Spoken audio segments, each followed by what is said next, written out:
Why are you here? Admiral Ashworth's voice cut through the sterile air like a blade. This area is restricted to essential personnel only.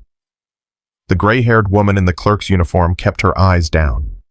54 years old, invisible, forgettable, exactly how she wanted it.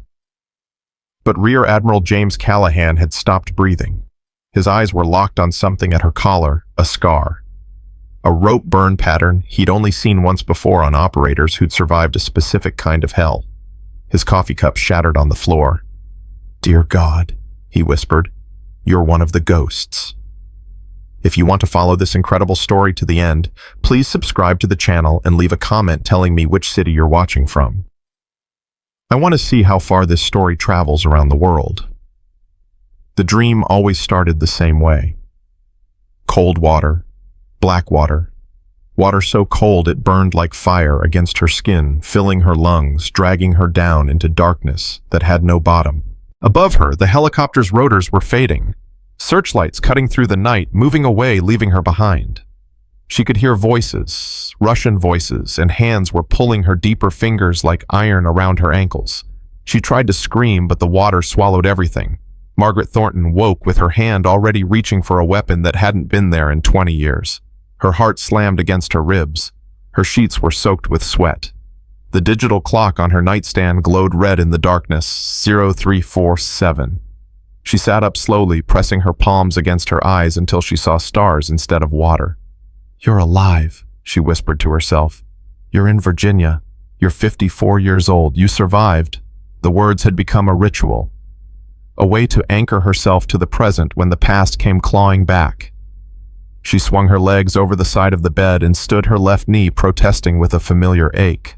The limp was worse in the mornings before she'd had time to work the stiffness out, before she'd had time to remember how to hide it. Her apartment was small, efficient, the kind of place that said nothing about the person who lived there. No photographs on the walls, no personal items on the shelves. Nothing that couldn't be packed in 30 minutes and abandoned without regret. She'd lived this way for 30 years. In the bathroom mirror, a stranger stared back at her. Gray-streaked hair that had once been dark as midnight. Lines around eyes that had seen things no human being should see. A body that had been broken and rebuilt so many times she'd lost count. She traced the scar at her collarbone, the one that started just below her left ear and disappeared under her shirt. The doctors had offered plastic surgery years ago. She'd refused. Scars were memories. Erasing them didn't erase what had caused them. By 05:30, she was dressed in her civilian work clothes, loose slacks, a high-neck blouse that covered most of the damage, comfortable shoes that she could run in if she needed to. Not that she expected to need to. Not anymore. Margaret Thornton worked as a medical records clerk at Naval Station Norfolk. Basement office. No windows, no visitors. She processed files that nobody else wanted to process, and she did it with the kind of quiet efficiency that made her supervisors forget she existed. That was the point. She'd learned long ago that invisibility was the best defense. The world couldn't hurt you if the world didn't see you. The bus ride to the base took 47 minutes. She sat in the back near the emergency exit with her back to the wall. Old habits, the kind that never died no matter how many years passed. Around her, young sailors talked and laughed, their voices full of the kind of energy that came from not yet understanding how fragile life really was. She didn't resent them for it. She envied them. "Excuse me, ma'am." Margaret looked up. A young woman in a Navy uniform was standing in the aisle, gesturing toward the empty seat beside her. "Is this seat taken?" "No." The young woman sat down with a grateful sigh.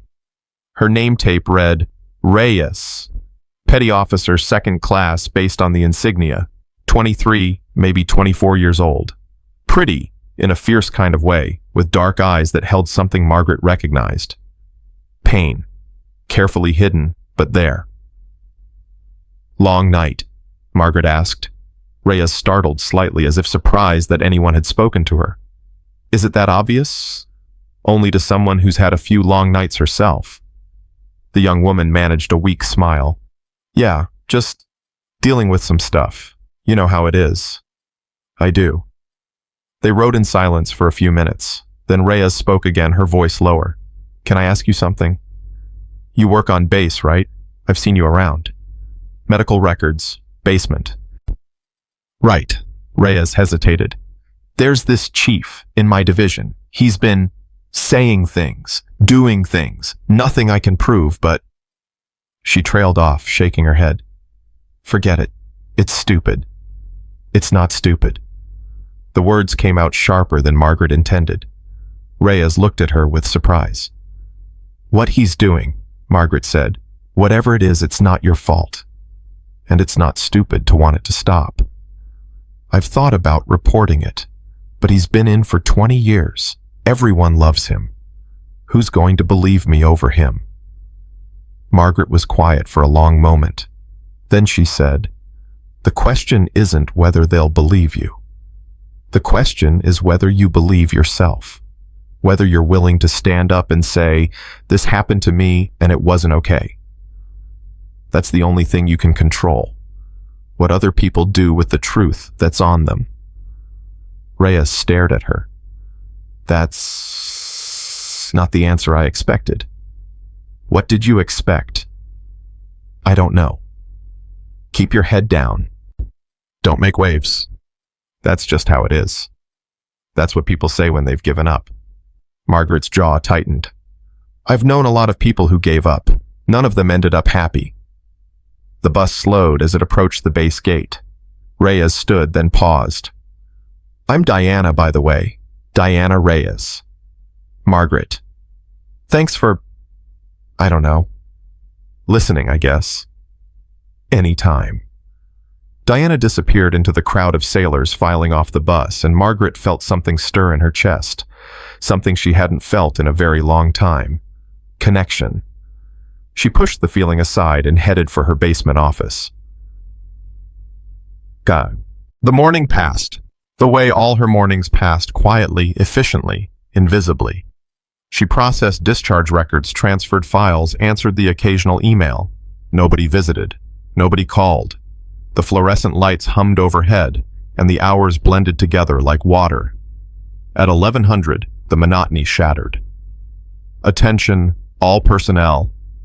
The PA system crackled to life, making Margaret's hand twitch toward her hip before she caught herself. Admiral Richard Ashworth, Commander of Naval Special Warfare Command, will be conducting an inspection of all facilities beginning at 1400 hours. All departments are to ensure full readiness. This is not a drill. Repeat, this is not a drill. Margaret's blood went cold. Admiral Ashworth. She knew that name. Everyone in the special operations community knew that name. He was a legend, 35 years of service, multiple combat deployments, the kind of reputation that made junior officers sweat just from being in the same room. He was also, according to everything she'd heard, exactly the kind of old-school hard-ass who believed that women had no place in combat. She told herself it didn't matter. She was a clerk. He wouldn't notice her. Nobody ever noticed her. She was wrong. At 1315, her supervisor, a harried lieutenant commander named Peters, who looked like he hadn't slept in days, burst into her office. Thornton, thank God. I need you. Margaret looked up from her screen. Sir, the escort team for the Admiral's delegation. 2 people just called in sick, and I've got nobody else. You know the medical wing better than anyone. I need you to help guide the VIPs. Her stomach dropped. Sir, I'm sure there's someone more qualified. There isn't. I've already checked. Please, Thornton, I'm begging you. Just walk them through the building, answer basic questions, and stay out of the way. You can do that, right? She could say no. She could claim illness. She could disappear into the bathroom and wait until the whole thing was over. But Peters was looking at her with the desperate eyes of a man who was about to have his career ended by a 2-star admiral, and she'd spent 30 years following orders. Yes, sir, she said. I can do that. Peters sagged with relief. Thank you. Thank you. Report to the main entrance at 1345. And for God's sake, try to look official. He was gone before she could ask what official meant for a 54-year-old basement clerk. Margaret closed her eyes and took a deep breath. Invisible, she told herself. You're invisible. He won't even see you. She almost believed it. The delegation arrived at 1400 precisely. Margaret stood at the back of the escort team, 5 young ensigns who looked like they were about to pass out from nervousness, and watched Admiral Richard Ashworth stride through the entrance like he owned the building. Which, in a sense, he did. He was 64 years old, built like a tank that had been wrapped in dress whites with a face that looked like it had been carved from granite and then left out in the weather for a few decades. His eyes swept the assembled personnel with the cold efficiency of a targeting system. Behind him came his aide, a commander who clutched a tablet like it was a life preserver, and another man who made Margaret's breath catch in her throat. Rear Admiral James Callahan, retired. She recognized him instantly, even though she'd never met him. Everyone in the community knew Hawk Callahan. SEAL Team 6, Operation Gothic Serpent, a dozen other missions that were still classified. He'd been a legend before she'd even enlisted, and the years hadn't diminished him. 67 years old, silver-haired, walking with the easy grace of a man who had nothing left to prove. He was also, her research had told her long ago, one of the few people in the world who knew about Operation Nightfall, about the ghosts. Ashworth was speaking to the base commander, his voice carrying the kind of authority that made people jump. "I want to see everything. Medical readiness, personnel files, equipment status. No sanitized tours. I want to see what's really going on." "Of course, Admiral. If you'll follow me." The group began moving, and Margaret fell into step at the back, trying to make herself as small as possible. The ensigns ahead of her were stumbling over themselves trying to answer questions, and Ashworth's expression grew more thunderous with each inadequate response. They reached the secure medical wing at 1430. "This area contains classified medical records for special operations personnel," the base commander was explaining. "Access is restricted to—" Ashworth held up a hand. His eyes had landed on Margaret. "You, civilian." Margaret's heart stopped, restarted, kept beating somehow. "Sir." "What's your name?" "Thornton." "Sir." "Margaret Thornton. Medical records." He studied her the way a hawk studies a mouse, not with malice, but with the pure, cold calculation of a predator deciding whether something was worth his time. "Medical records." His voice dripped with contempt. "So you process paperwork?" "Yes, sir." "And why exactly is a paperwork processor standing in a secured area during an admiral's inspection?" "I was assigned to the escort team, sir. There was a—" "I don't care why you were assigned. I'm asking why you're here." He stepped closer, and Margaret had to fight every instinct in her body not to step back. "This area is restricted to essential personnel only." "Are you essential personnel, Ms. Thornton?" Behind Ashworth Hawk. Callahan had gone very still. His eyes had drifted to Margaret's collar, where the edge of a scar was visible above her blouse. A specific kind of scar. A pattern that most people wouldn't recognize. But Callahan wasn't most people. "Richard." His voice was quiet, but it cut through the tension like a blade. "Wait." Ashworth turned annoyed. "What?" Callahan didn't answer. He was still staring at Margaret's collar, his face pale. "Ma'am." His voice had changed. The casual authority was gone, replaced by something that sounded almost like reverence. "If you don't mind my asking, where did you get that scar?" Margaret's mouth went dry. "Sir." "The scar on your neck. The rope burn." He stepped closer, his eyes intense. "I've only seen that pattern once before, on people who survived a very specific kind of extraction." The room had gone silent. Everyone was watching now, Ashworth, the ensigns, the base commander. Margaret could feel their eyes on her like physical weight. "Show me your left wrist," Callahan said. "Sir, I don't—" "Please." His voice cracked on the word. "I need to know." Margaret stood frozen. 30 years of hiding. 30 years of being invisible. 30 years of keeping the secret that had defined her entire adult life. And now, this silver-haired admiral was looking at her like he'd seen a ghost, because he had. Slowly, deliberately, she pushed up her left sleeve. 3 parallel scars ran across her inner wrist, white against her aging skin, precise and deliberate. Not from self-harm, from restraints. A very specific kind of restraint that had been used in only one place by only one enemy. Callahan made a sound like someone had punched him in the chest. "Dear God," his voice was barely a whisper. "Operation Nightfall. You're one of the ghosts." The coffee cup in his hand slipped from his fingers and shattered on the floor. "What the hell is he talking about?" Ashworth's voice cut through the stunned silence. "Ghosts? What ghosts?" Callahan didn't answer. He was still staring at Margaret, his eyes bright with something that might have been tears. "I thought you were all dead," he breathed. "The whole unit. We thought... The reports said no survivors." "The reports were wrong," Margaret said quietly. "About one of us, anyway. Would someone please explain what's going on?"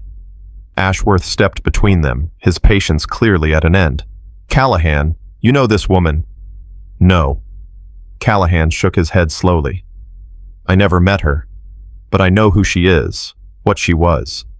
He turned to Ashworth, and his expression made the other admiral take a step back. "Richard, we need to talk. Privately. Now. I'm not going anywhere until..." "Richard." Callahan's voice dropped to a register that Margaret recognized the voice of a man who had given orders in combat, who had sent men to die and lived with the consequences. "This is above your pay grade. This is above my pay grade. We need a secure room, and we need it 5 minutes ago." Something in his tone finally penetrated Ashworth's irritation. His eyes narrowed, flicking between Callahan and Margaret. "Fine," he said. "Conference room. Now. You." He pointed at Margaret. "You're coming too." "Sir," the base commander started. "Did I stutter move?" They moved. The conference room was small, windowless, and swept for bugs twice daily. Ashworth closed the door himself and turned to face Callahan. "Talk." Callahan sat down heavily, looking older than he had 5 minutes ago. "What I'm about to tell you is classified at a level that doesn't officially exist. Operation Nightfall, February 1991, First Gulf War." Ashworth's jaw tightened. "I've never heard of it." "You weren't supposed to. Nobody was." Callahan rubbed his eyes. "In the late 80s, someone at the Pentagon had an idea. Women couldn't serve in combat roles, that was the law. But what if we needed operatives who could go places men couldn't, infiltrate locations where male presence would be noticed, gather intelligence in situations where being female was actually an advantage?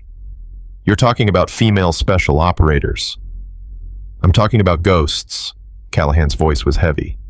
6 women, hand-selected, trained harder than any SEAL, any Delta, any operator in the entire military. They didn't exist on any roster. They didn't have any official rank. If they got caught, the government would deny any knowledge of their existence. Ashworth was silent for a long moment. Then, "And this woman, Lieutenant Commander Margaret Thornton, call sign Spectre." Callahan looked at Margaret for the first time since they'd entered the room. Second in command of Ghost Unit, and apparently the only survivor. Margaret stood motionless against the wall, her hands clasped behind her back. The position was automatic, decades of training that never went away. "That's impossible," Ashworth said flatly. "I've been in special operations my entire career. I would have heard something. You heard exactly what you were supposed to hear. Nothing." Callahan leaned forward. Their final mission was in Iraq. Deep infiltration. Intelligence extraction from a target so heavily guarded that sending a traditional team would have been suicide. "What happened?" Callahan didn't answer. He was looking at Margaret. "They were compromised," she said quietly. Her voice was steady, but her hands hidden behind her back were trembling. "Someone sold us out. The Iraqis were waiting, but they didn't just capture us. They handed us over." "Handed you over to whom?" "Russians." The word tasted like ash in her mouth. "Soviet advisors. Men who specialized in making people talk, making people break." Ashworth's face had gone pale. You were a prisoner of war. I was a ghost, sir. I couldn't be a prisoner of war because I didn't officially exist. None of us did. She met his eyes for the first time. We were held for 3 months, interrogated, tortured. 5 of my teammates died in that hole. The 6th died during the extraction. But you survived. Yes, sir. Her voice didn't waver. I survived. I completed the mission. And then I was given a medical discharge, a pension, and orders to disappear, to become invisible, to pretend that none of it ever happened. The silence in the room was absolute. Finally, Ashworth spoke. Why hide you? You're a hero, for God's sake. What I did was classified, sir. And the people who classified it decided that the world wasn't ready to know that women had been doing special operations work since before I was born. There was no bitterness in her voice, just weariness. So I became a clerk. I processed paperwork. I kept my head down and my mouth shut, and I waited. Waited for what? Margaret looked at him, this hard, proud man who had spent his entire career believing certain things about who could serve and who couldn't, who had looked at her and seen nothing but a civilian in the wrong place. I don't know anymore, sir, she said honestly. I think I stopped knowing a long time ago. Callahan excused himself to make calls, secure lines, encrypted communications people whose names he wouldn't share with anyone. Margaret waited in the conference room with Ashworth, who seemed unable to stop staring at her. You don't look like a special operator, he said finally. No, sir, that was the point. You're 54 years old. Yes, sir. And you've been working in a basement processing medical records for how long? 12 years at this base. Before that, other bases, other basements, she shrugged. Invisible places for invisible people. Ashworth was quiet for a long moment. When he spoke again, his voice was different, softer. My daughter joined the Navy last year. She wants to be a pilot. Fighter jets. He paused. I told her it was a mistake, that there were easier paths, safer paths. What did she say? She told me that easy and safe weren't the same thing as right. He almost smiled. She's stubborn, like her mother. Sounds like a smart young woman. She is. Ashworth looked at Margaret with new eyes. What you did, what you and your team did, it made it possible for women like her to even have that choice, didn't it? We didn't do it for recognition, sir. We did it because someone had to, because the mission mattered more than who completed it. Mission first. Always. The door opened and Callahan stepped back in. His face was grim. The file exists, he said. I've confirmed it. Spec War Black 7734. Access code Valkyrie Dawn. Everything she said is true. He sat down heavily. I also found out something else. What? Callahan looked at Margaret. Someone accessed your file 2 days ago. Someone who shouldn't have access to anything that classified. Margaret's blood went cold. Who? We don't know yet. But here's the thing, the access came from overseas. Eastern Europe. He paused. Russia. The word hung in the air like a death sentence. The people who held you, Callahan continued slowly. The ones who interrogated your team. Do you know what happened to them after the war? I tried not to think about it. The commander of that facility, Colonel Viktor Volkov, he was never held accountable. Too much political protection. Too many people who wanted the whole thing buried. Callahan's jaw tightened. He died 6 years ago. Natural causes. But his son took over his business. His son has been asking questions about an American operative who escaped in 1991. An operative who cost his father 3 months of work and a considerable amount of professional reputation. Margaret felt the room tilt slightly. 30 years. She'd been invisible for 30 years, and now because of a random inspection, because of a scar that someone had recognized, you're saying someone's looking for me. I'm saying someone may have found you. Callahan leaned forward. Ms. Thornton. Margaret, when's the last time you varied your routine? Changed your schedule? Did anything unpredictable? She thought about it. The bus at the same time every morning. The office from Euro 600 to 1500. The same apartment, the same routes, the same everything. I don't vary my routine, sir. That's how you stay invisible. No, Callahan said quietly. That's how you become predictable. And predictable in our world is the same as dead.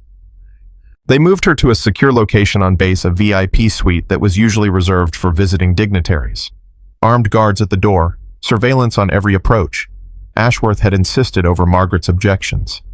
I don't need protection, she'd told him. I've been taking care of myself for 30 years. And for 30 years, nobody knew you existed. That's changed now. Until we know what we're dealing with, you stay where we can watch you. She'd wanted to argue, but she'd also seen the look in Callahan's eyes when he'd mentioned Russia, and some instincts never died. So she sat in the suite that felt like a cell, and she waited. At 2100, there was a knock at the door. Not the guard, someone else. She opened it to find Diana Reyes standing in the corridor, looking nervous and determined. Ma'am, I mean Ms. Thornton. The young woman shifted her weight from foot to foot. Can I talk to you? Margaret stepped aside to let her in. How did you find me? I asked around. You're kind of the talk of the base right now. Diana's eyes widened slightly as she took in the suite. Is it true what they're saying, that you were some kind of secret agent? What are they saying? That you used to be special ops, that you saved like 50 people during the Gulf War, that you have medals the government won't let you wear. Diana paused. Also that you killed a man with a pencil, but I'm pretty sure that one's made up. It was a pen. Diana's jaw dropped. Seriously? No. Margaret allowed herself a small smile. That one is made up. Oh. Diana laughed weakly, then sobered. Look, I know you probably have bigger things to worry about right now, but I wanted to tell you I did it. What you said on the bus. I reported Chief Morrison. Margaret went very still. What happened? They took my statement, said they'd investigate. Diana's voice wavered. He's going to deny everything.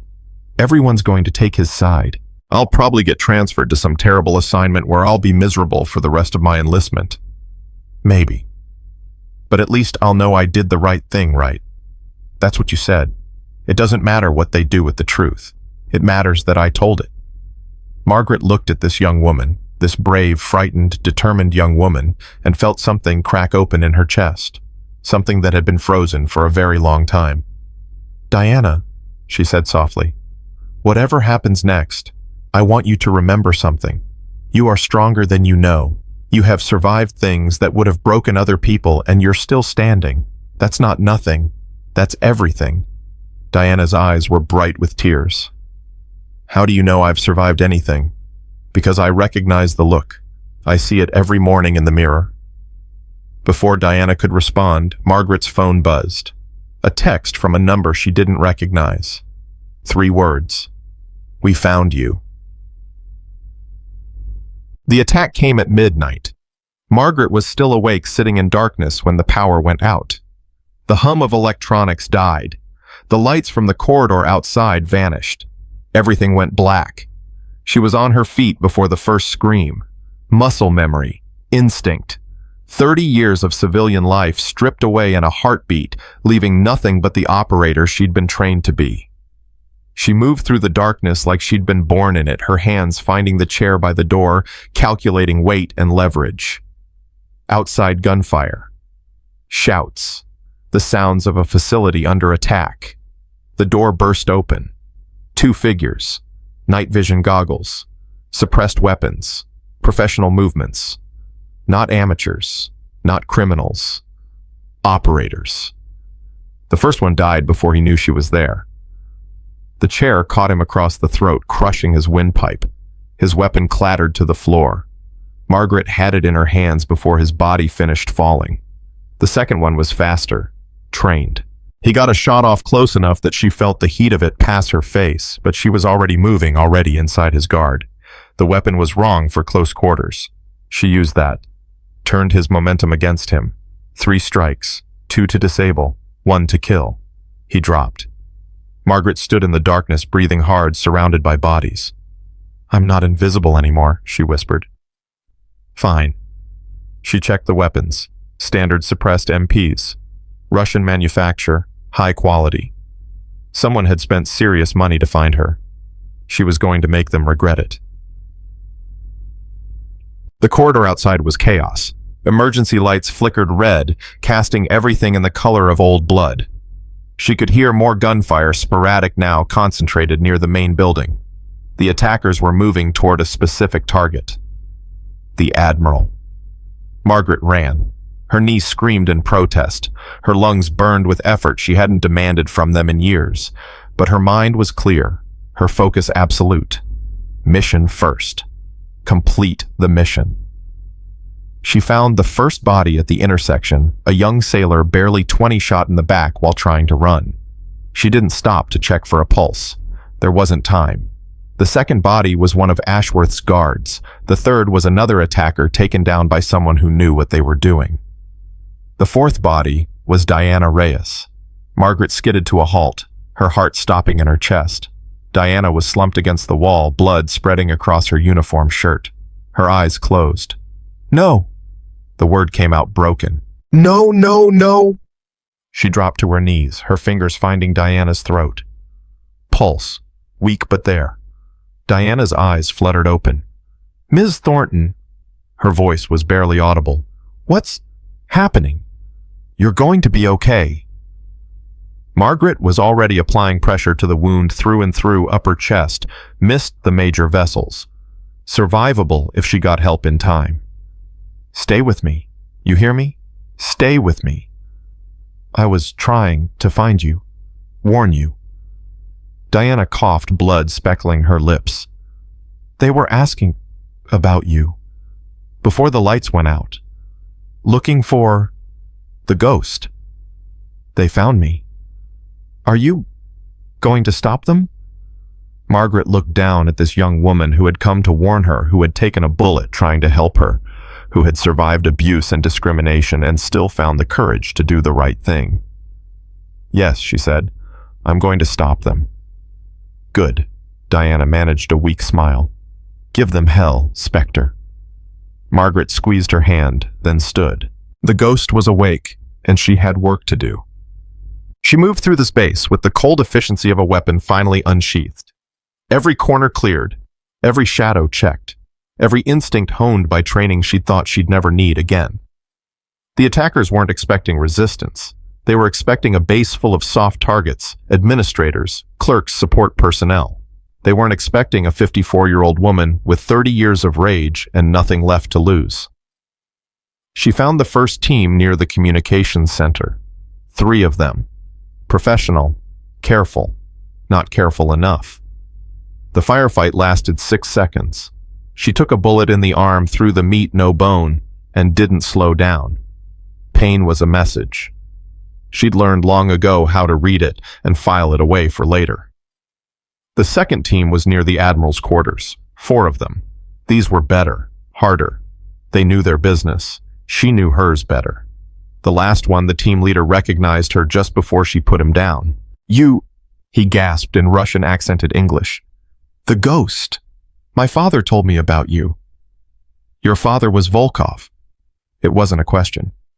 "He said you were the one who escaped, the one who cost him everything." The man coughed blood. "I've been looking for you for 20 years.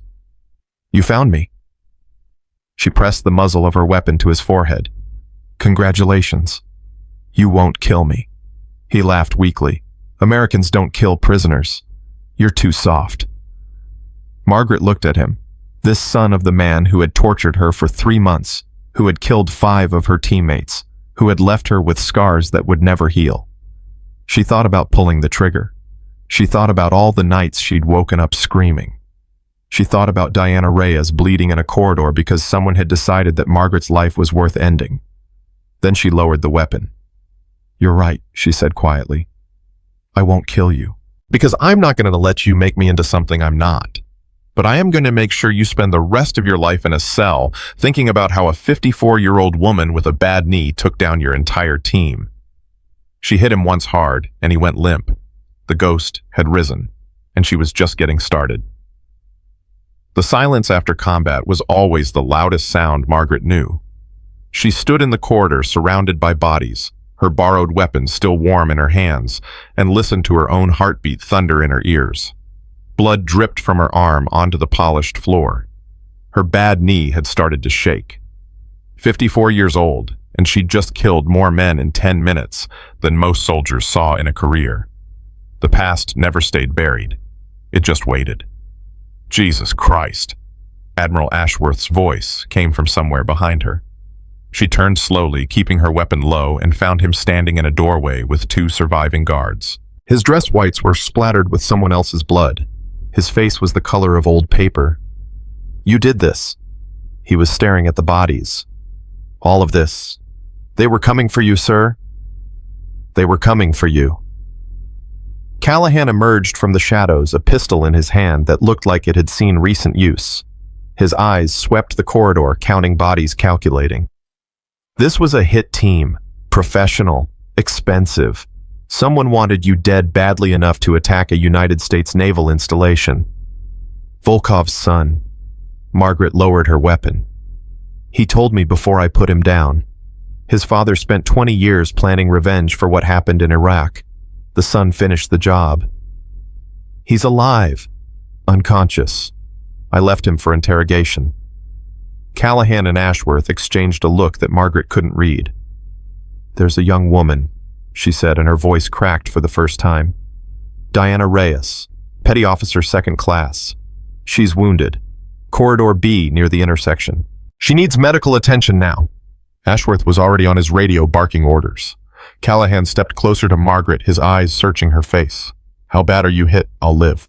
"That's not what I asked." She looked down at her arm, at the blood soaking through her sleeve. The adrenaline was starting to fade and the pain was waking up. "Through and through, missed the bone. I've had worse." "I know." His voice was soft. "I read your file. What they did to you in Iraq, what you survived." He paused. "I'm sorry." "For what?" "For letting you disappear, for letting the government pretend you never existed, for 30 years of silence when you deserved 30 years of gratitude." Margaret felt something shift in her chest. A crack in armor she'd worn so long she'd forgotten it was there. "I didn't do it for gratitude, sir." "I know. That's what makes it worse." The medics arrived in a rush of shouted orders and stretchers. Margaret watched them load Diana's unconscious body, watched the young woman's pale face disappear into the chaos, and felt something she hadn't felt in decades. Fear. Real fear. Not for herself, for someone else. "She's going to make it." Callahan's voice was gentle. "The wound looked clean. She'll be okay. She came to warn me. She took a bullet because she was trying to help me." Margaret's hands were shaking now. "She's 24 years old. She has her whole life ahead of her, and she almost died because of me. She almost died because of the people who attacked this base. That's not the same thing. Isn't it?" Before Callahan could answer, Ashworth returned. His face had gone from pale to something harder, colder. "We have a problem." "Just one." "The prisoner you left alive, Volkov's son." Ashworth's jaw tightened. "He's not just some private contractor seeking revenge. He's GRU, Russian military intelligence. This wasn't a hit. It was an operation." Margaret felt the floor shift beneath her feet. "An operation," she repeated slowly, "sanctioned by Moscow. We don't know yet, but if it is..." Ashworth trailed off, the implications hanging in the air like poison gas. "If it is," Callahan finished, "then this isn't over. This is just the beginning." Margaret closed her eyes. 30 years of hiding. 30 years of being invisible. And now she was standing in the middle of an international incident covered in blood, with a target on her back that apparently had government sponsorship. "I need to see him," she said. "Who?" "Volkov's son. The one I captured." She opened her eyes. If Moscow sent him, they sent him with information, intel, targets. "I need to know what else they know. Who else is compromised?" Ashworth shook his head. "Absolutely not. You're a civilian. You can't be involved in the interrogation of a foreign intelligence operative." I'm not a civilian. The words came out harder than she intended. I'm a ghost. I'm the reason he's here. And I'm the only person in this building who understands how these people think, how they plan, how they hurt. She stepped closer to Ashworth, and something in her expression made him take a step back. I spent 3 months in a Russian interrogation facility. I know every technique they use, every pressure point, every psychological lever. You want answers, I can get you answers. She's right. Callahan's voice was quiet but firm. Richard, I've been doing this for 40 years. I know when someone has skills we need. She has them. Ashworth looked between them, his expression torn. Then he nodded once sharply. Fine, but I'm watching. And if this goes sideways, it's on both of you.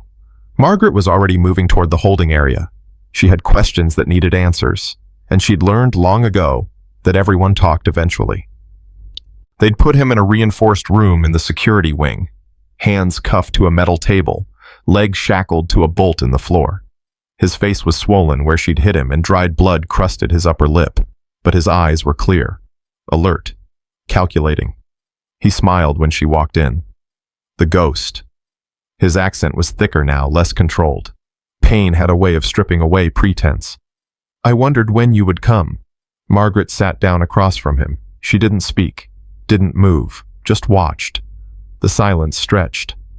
You think this intimidates me? He laughed, a wet sound that suggested she'd cracked a rib. I was trained to resist interrogation by the best in the world. I know.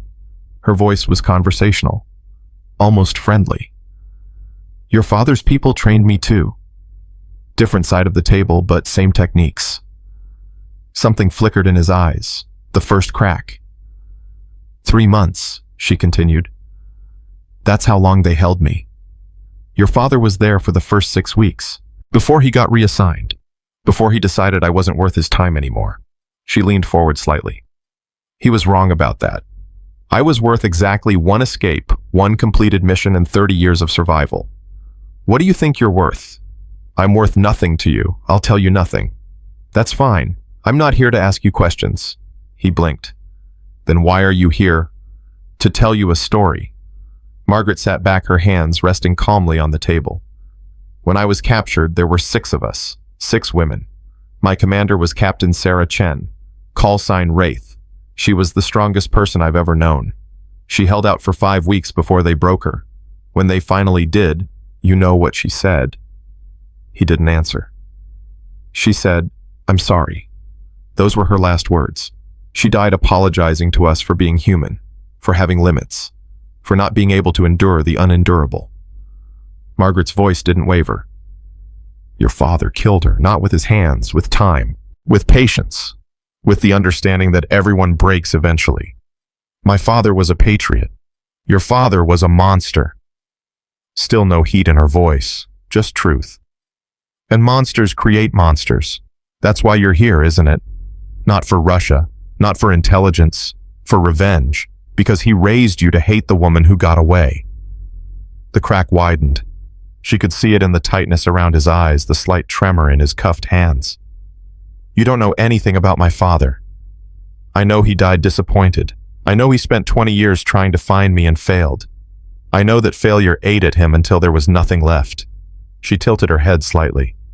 I know you're trying to finish what he started, and I know you're going to fail too. The only question is how much it's going to cost you. You can't threaten me. American law protects prisoners. I'm not threatening you. I'm offering you a choice. Margaret stood slowly. You can tell us everything you know. Every contact, every safe house, every operative still in the field. In exchange, you get a cell in a federal prison. 3 meals a day, exercise yard, legal representation, a life. And if I refuse, then I walk out that door and I tell Admiral Ashworth that you're a dead end. And 20 minutes later, you get transferred to a black site that doesn't exist, where people who are much less patient than me will ask you the same questions. She paused at the door. Your father taught me a lot of things. One of them was that everyone talks eventually. The only variable is how much they suffer first. She opened the door. Wait. Margaret stopped but didn't turn around. There's a list. His voice had changed. Smaller. Younger. American assets. People who've been feeding us information for years. The attack on this base, the information about you, it came from someone inside. Now she turned. Inside where... I don't know the name. Just a code. Kingfisher. He swallowed hard. Someone high up. Someone with access to files that don't exist. Someone who's been selling ghosts to Moscow for 3 decades. The room went very cold. Are you saying, Margaret spoke slowly, carefully, that the person who compromised my team in 1991 is still active? I'm saying the person who compromised your team in 1991 is the same person who told us where to find you now. He met her eyes, and for the first time she saw something like fear in his expression. You were never safe, Spectre. You were never invisible. They've known where you were the whole time. They just didn't need you dead until now.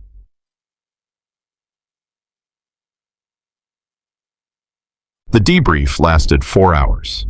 Margaret sat in a secure conference room while Ashworth Callahan and a rotating cast of intelligence officers asked questions, took notes, made phone calls. The name Kingfisher echoed through every conversation like a curse. A traitor.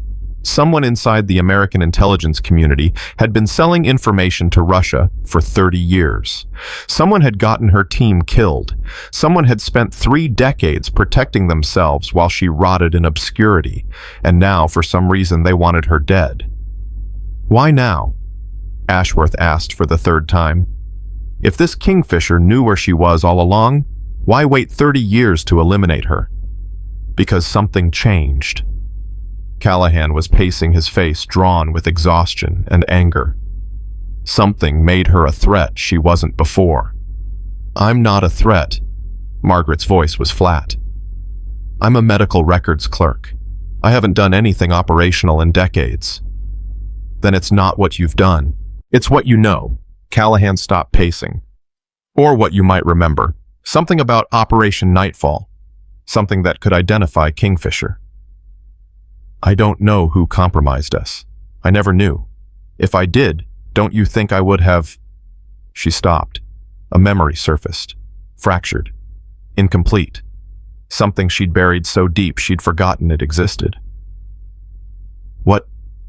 Callahan caught the change in her expression. What is it? The extraction. Her voice sounded distant to her own ears.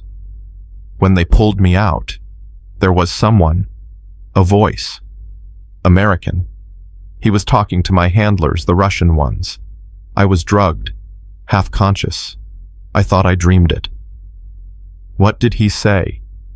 Margaret closed her eyes, reaching back through 30 years of deliberate forgetting. He said, "Make sure the others don't talk. She's the only one who matters." Her eyes snapped open. That's why they kept me alive. Not because I was valuable for intelligence. Because someone American told them to keep me alive specifically. Someone who wanted me to suffer. Someone who was there. The room went silent. You're saying an American officer was present at your captivity? Ashworth's voice was barely a whisper. I'm saying an American officer ordered my team killed and me kept alive. Margaret's hands were shaking again. I'm saying Kingfisher isn't just a traitor. He's a murderer, and he's been walking free for 30 years. Callahan's phone buzzed. He glanced at it and his face went gray. We have another problem. What now? The hospital just called. Diana Reyes. She's awake. He looked at Margaret with something like dread. And she's asking for you. But that's not the problem. Then what is... Someone else is asking for her too. Claiming to be her commanding officer. Claiming he needs to debrief her about the attack. Callahan's jaw tightened. The description matches Chief Morrison, the one she reported for harassment 2 days ago. Margaret was on her feet before he finished speaking. Margaret, wait. We don't know if he's connected to a young woman who just got shot trying to protect me is alone in a hospital bed, and the man who's been making her life hell is trying to get access to her. Margaret's voice was ice. I don't care if he's connected to anything. I care that she's vulnerable and he's a predator. Now tell me where she is or I'll find her myself. Callahan told her. She ran. The hospital wing was chaos. Staff rushing everywhere, patients being relocated, security checkpoints at every turn. Margaret pushed through it all, flashing the temporary credentials Ashworth had given her, moving faster than her knee wanted to allow. Diana's room was on the 3rd floor, private, guarded, or it should have been. The guard's chair was empty. Margaret drew the sidearm she'd been issued and pushed open the door. Diana was sitting up in bed, her face pale but alert. Her eyes widened when she saw Margaret, not with relief, with warning. "Don't come in." Margaret stopped. "Diana, what?" "He's here." Diana's voice was steady despite the fear in her eyes. "He came in through the service entrance. Said he needed to talk to me about what I saw during the attack. Said no one else could know." "Where is he?" "Behind you." Margaret spun. Chief Morrison was standing in the doorway behind her. He was a big man, the kind who used size as intimidation, with small eyes and hands that knew how to hurt without leaving marks. He was also holding a gun. "Close the door," he said quietly, slowly. Margaret didn't move. "You're making a mistake." "The only mistake was that little bitch reporting me." He nodded toward Diana. "And you encouraging her? You think I didn't find out? You think I don't know everything that happens on my base?" "Your base." Margaret's voice was calm, deadly calm. "Is that what you think this is? I've been here 20 years. I've survived 6 commanding officers and 4 investigations. You think some 50-year-old clerk is going to change that? I think you have no idea who you're pointing that gun at. I know exactly who you are. The ghost everyone's been whispering about," he sneered. "You're old, you're broken, and in about 30 seconds you're going to be dead, and this is going to look like a tragic murder-suicide. The traumatized veteran who couldn't handle coming out of the shadows, who killed a young sailor and then turned the gun on herself." Behind her, Diana made a sound of terror. "Morrison." Margaret's voice didn't waver. "I'm going to give you one chance to put that weapon down. One chance. After that, I can't guarantee what happens. You can't guarantee anything. You're unarmed." Margaret tilted her head slightly. "Am I?" He hesitated. Just for a second. That was all she needed. She moved. Not away from the gun. Toward it. Her left hand swept up, redirecting the barrel. Her right drove into his throat. The gun went off, but the bullet buried itself in the ceiling. She stripped the weapon from his grip, reversed it, and had the muzzle pressed under his chin before he could draw another breath. "On your knees," he dropped. "Hands behind your head." He obeyed, his eyes wide with shock and the sudden terrible understanding that he had made a fatal miscalculation. "Diana." Margaret didn't take her eyes off Morrison. "Are you okay?" Yes, I'm okay." "Good. There's a phone by your bed. Call security. Tell them we have a situation in room 312. Tell them to bring Admiral Ashworth." "What are you going to do?" Margaret looked down at Morrison, at this pathetic man who had terrorized young sailors for years, who had tried to silence Diana, who had thought that a 54-year-old clerk would be easy prey. "I'm going to wait," she said, "and then I'm going to watch this man's career end." Morrison started to speak. She pressed the muzzle harder against his chin. "Don't. Whatever you're about to say, whatever lie you're about to tell, whatever excuse you're about to make, don't. You've been hurting people for 20 years because you thought no one would stop you. No one would believe the people you hurt. No one would care." She leaned closer, her voice dropping to a whisper. "I believe them. I care. And I'm stopping you. Right now. Forever." Security arrived 3 minutes later. Ashworth arrived 2 minutes after that. And Chief Morrison's career ended not with a bang, but with the quiet click of handcuffs closing around his wrists. Dawn came slowly over Naval Station Norfolk. Margaret sat in a chair by Diana's bed, watching the young woman sleep. The doctors had sedated her after the second incident, given her body time to heal from both the bullet wound and the trauma of Morrison's attack. She looked so young, so vulnerable. So much like the woman Margaret had been 40 years ago, before the military, before the ghosts, before the scars. Callahan appeared in the doorway. You should get some rest. I will. She didn't move. After. After what? After I know she's safe. After I know Morrison can't hurt her again. After I know. She trailed off, unsure how to finish. Callahan entered the room quietly and sat down across from her. I made some calls, he said. Morrison has been on our radar for years. Complaints that never went anywhere. Investigations that got buried. He had protection. Someone high up who kept shutting things down. Margaret looked at him sharply. Kingfisher. We don't know yet, but the pattern fits. Someone protecting predators. Someone keeping secrets. Someone with reach. It's all connected. The realization settled into her bones like ice. My team. The attack last night. Morrison. It's all part of the same web. Maybe.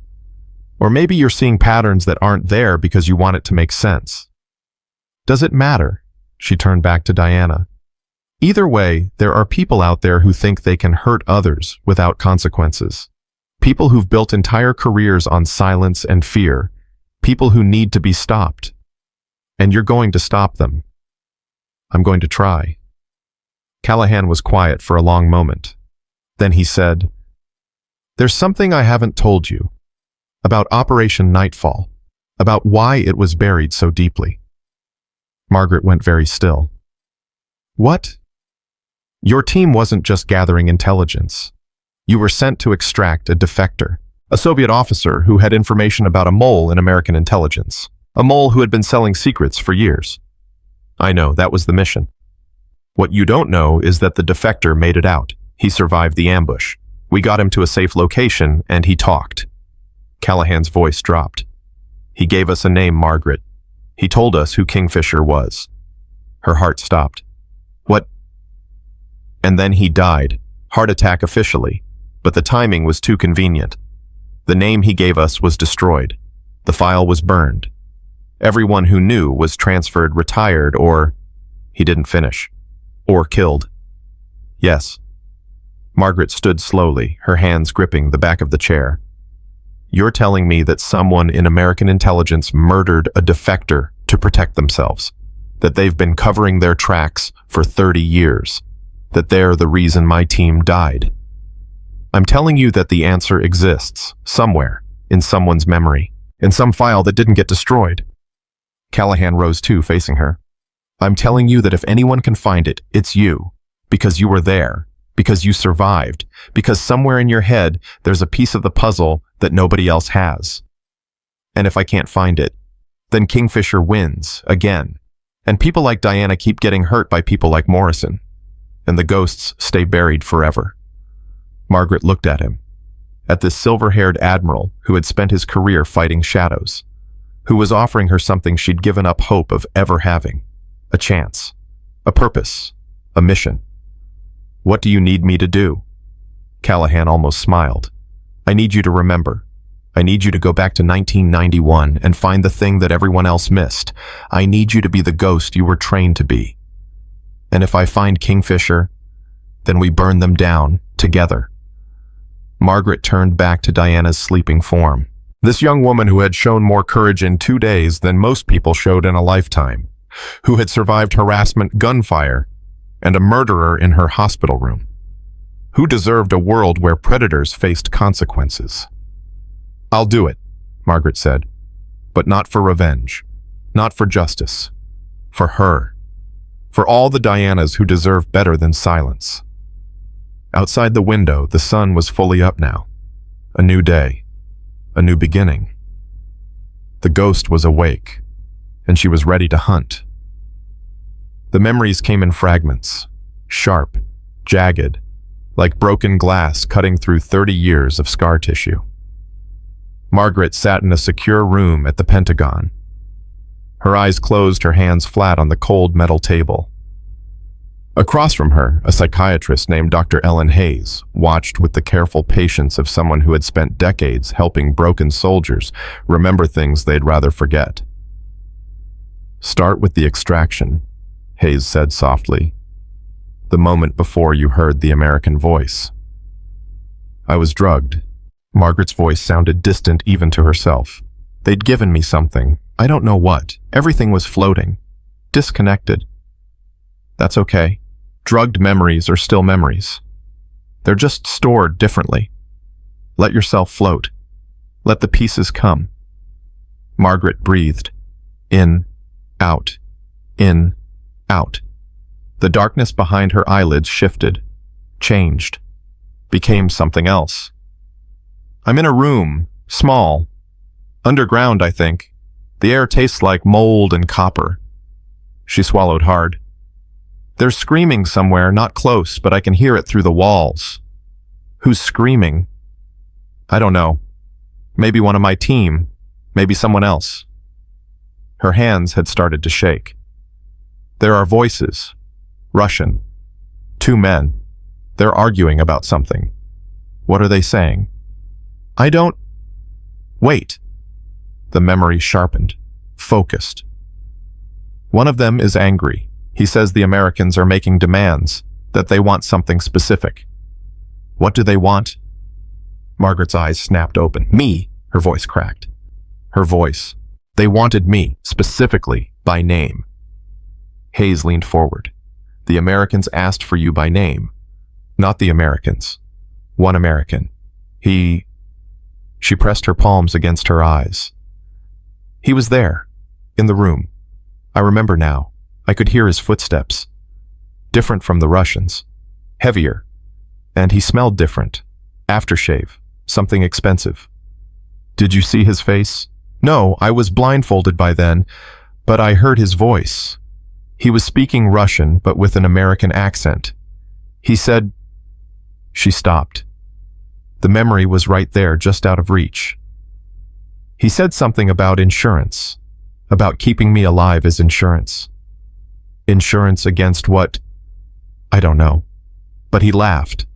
This cold, empty laugh. Like killing my team was a joke to him. Margaret's voice had gone hard. Like we were nothing. The door to the room opened. Callahan stepped in, his face grim. We have a problem. Margaret was on her feet immediately. Diana, she's fine. It's not that. He held up a tablet. The intelligence community has been searching for any files related to Kingfisher, any trace of the defector's testimony, anything that might have survived the purge. And we found something, a backup, hidden in a server that was supposed to be decommissioned 20 years ago. His jaw tightened. Margaret, there's a recording, audio from your extraction. Someone was wearing a wire. The world tilted. Play it. Margaret, play it. Callahan hesitated, then touched the screen. Static. Then voices. Distorted, distant, but unmistakably real. Russian first. Angry. Demanding. Then English. American English. The voice was calm. Controlled. Familiar in a way that made Margaret's blood run cold. Keep this one alive. She's valuable. More Russian. A question. Because she's the only one who knows where Chen hid the extraction files. Kill her, and we lose everything. The recording ended. Margaret stood frozen. I know that voice, she whispered. What? I know that voice. Her hands had clenched into fists. I've heard it before. Not in Iraq. After. Years after. Who is it? She closed her eyes, reaching back through decades of memories, official briefings, Pentagon corridors, faces and voices blurring together into a single mass of bureaucratic gray. And then it clicked. Senator Warren Mitchell. The name came out like a curse. He visited the base where I was stationed, 1998. Some congressional oversight tour. He shook my hand, thanked me for my service. Her voice was shaking now. He looked me right in the eye and thanked me for my service. Callahan had gone pale. Margaret Senator Mitchell is the chairman of the Senate Intelligence Committee. He has oversight over every classified program in the country. He's also the man who ordered my team killed. She opened her eyes and there was fire in them. He's Kingfisher. He's been protecting himself for 30 years using the exact system he was supposed to be overseeing. We can't accuse a sitting senator of treason based on a voice match. We need proof, hard evidence. Then we get proof. Margaret grabbed her jacket from the back of the chair. Where is he right now? You can't just... Where is he? Callahan sighed. There's a defense appropriations hearing tomorrow. Capitol Hill. He'll be there. Then so will I. Margaret, this is insane. You're talking about confronting one of the most powerful men in Washington. A man who has apparently been killing people to protect his secret for 3 decades. I'm talking about finishing the mission. She met his eyes. Captain Chen, Lieutenant Commander Brooks, Sergeants Williams Taylor and Kowalski, Lieutenant Park, they died because of him. They died, and he got rich, and he got powerful, and he got away with it. That ends now. And if he kills you too, then at least I'll die trying, which is more than I've done for the last 30 years. She walked out before he could argue. Behind her, she heard him mutter, God help us all. The drive to Washington took 4 hours. Margaret spent most of it on the phone with Admiral Ashworth, coordinating, planning, arguing. This is a suicide mission, Ashworth said for the 5th time. Even if Mitchell is Kingfisher, he's untouchable. He has security clearances that make mine look like a library card. Everyone's touchable. You just have to find the right pressure point. And what's his pressure point? Me. Margaret switched lanes, accelerating past a convoy of trucks. I'm the one loose end he's never been able to tie off. The one ghost he couldn't kill. If he sees me, if he knows I'm alive and I remember, he'll panic. And panicked people make mistakes. They also kill witnesses. He's welcome to try. Ashworth was silent for a long moment. Then, I'm sending backup, Callahan and a tactical team. They'll be in position before you arrive. I don't need backup.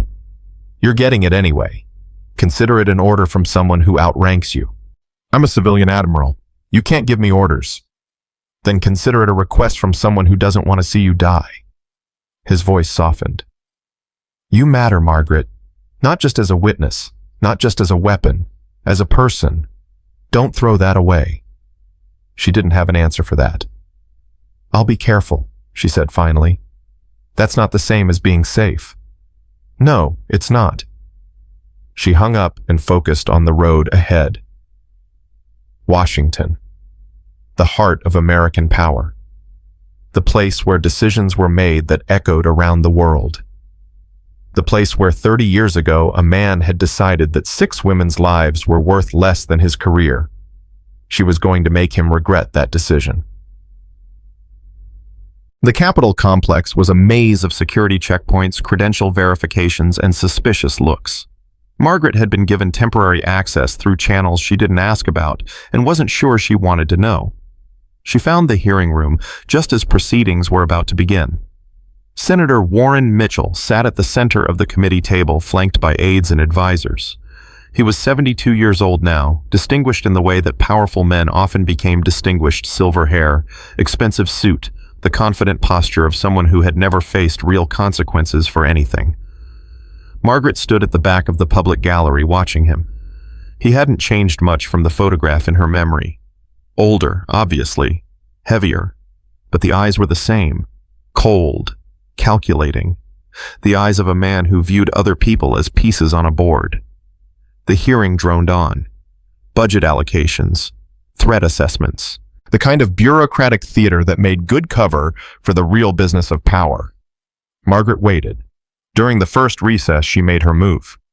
Mitchell was heading toward a private corridor, his security detail forming a loose perimeter around him. She intercepted him at the corner. Senator Mitchell. He turned, annoyance flickering across his face at being stopped by someone he didn't recognize. Yes, can I help you? I hope so. She kept her voice pleasant, professional. My name is Margaret Thornton. I believe we met once a long time ago. Something flickered in his eyes. Recognition. Fear. It was gone too fast to identify. I'm sorry, I meet a lot of people. Where did we? Iraq. 1991. Operation Nightfall. She watched his face carefully. Or maybe you remember it by a different name. The night you sold out 6 American women to Russian intelligence. His mask slipped, just for a second, just long enough for her to see the monster underneath. Then it was back. Perfect. Controlled. I have no idea what you're talking about. He smiled, but his eyes were ice. I think you must have me confused with someone else. No, I don't. She stepped closer, lowering her voice. I heard your voice, Senator, on a recording, ordering the Russians to keep me alive while they killed my team. I know what you did. I know who you are. This is harassment, security. I'm not finished. Her voice hardened. I've spent 30 years being invisible, 30 years being a ghost. But ghosts have a way of coming back, Senator, and this one remembers everything. His security detail was moving toward them now. Mitchell held up a hand, stopping them. You're clearly disturbed, he said, his voice dripping with false concern. Suffering from some kind of delusion. I'm going to recommend you get professional help before you do something you regret. The only thing I regret is waiting this long. She leaned in close enough that only he could hear. I know about the defector. I know he gave up your name before he died. I know you've spent 30 years covering your tracks. But you missed something, Senator. You missed me. And I'm the one piece you can't erase. For just a moment, she saw real fear in his eyes. Then it was gone, replaced by something colder, harder, more dangerous. You have no idea who you're dealing with, he whispered. I know exactly who I'm dealing with. A traitor, a murderer, a coward who hides behind a flag and a title. She straightened. Enjoy your hearing, Senator. It might be your last. She walked away before his security could stop her. Behind her, she heard him say something to his aide. The words were too quiet to make out, but the tone was unmistakable. She had rattled him. Good. The call came 2 hours later. Margaret was in a safe house in Georgetown reviewing files with Callahan when her borrowed phone buzzed. Unknown number, she answered. Ms. Thornton? Mitchell's voice was different now. No pretense, no mask, just cold, calculated menace. You've made a serious mistake. Have I? You've inserted yourself into something much larger than you understand. Something that involves people far more powerful than me. People who will not hesitate to eliminate a threat. I've been threatened by better men than you, Senator. They're all dead now. A pause. Then, I'm going to offer you a choice. One time, walk away. Forget what you think you know. Return to your quiet life, and I will ensure you're left alone. And my team, the 6 women you killed, do they get to be left alone? They're dead. They don't care about anything anymore. I care. Her grip on the phone tightened. I care about every single one of them, and I'm going to make sure the world knows what you did. Then you'll die. Tonight. Alone. And no one will ever know the truth. Is that a confession, Senator? It's a promise. The line went dead. Margaret set down the phone. Her hands were steady, but her heart was racing. He's going to move, she said. Callahan nodded grimly. He has to. You've given him no choice. If you go public with what you know, even without hard evidence, it'll trigger investigations, questions, scrutiny he can't afford. So he'll try to kill me before I can talk. Yes. Good. She stood up. That's exactly what I want. You want him to try to kill you. I want him to commit, to act, to make a mistake that we can trace back to him. She pulled on her jacket. As long as he stays behind his desk, he's protected.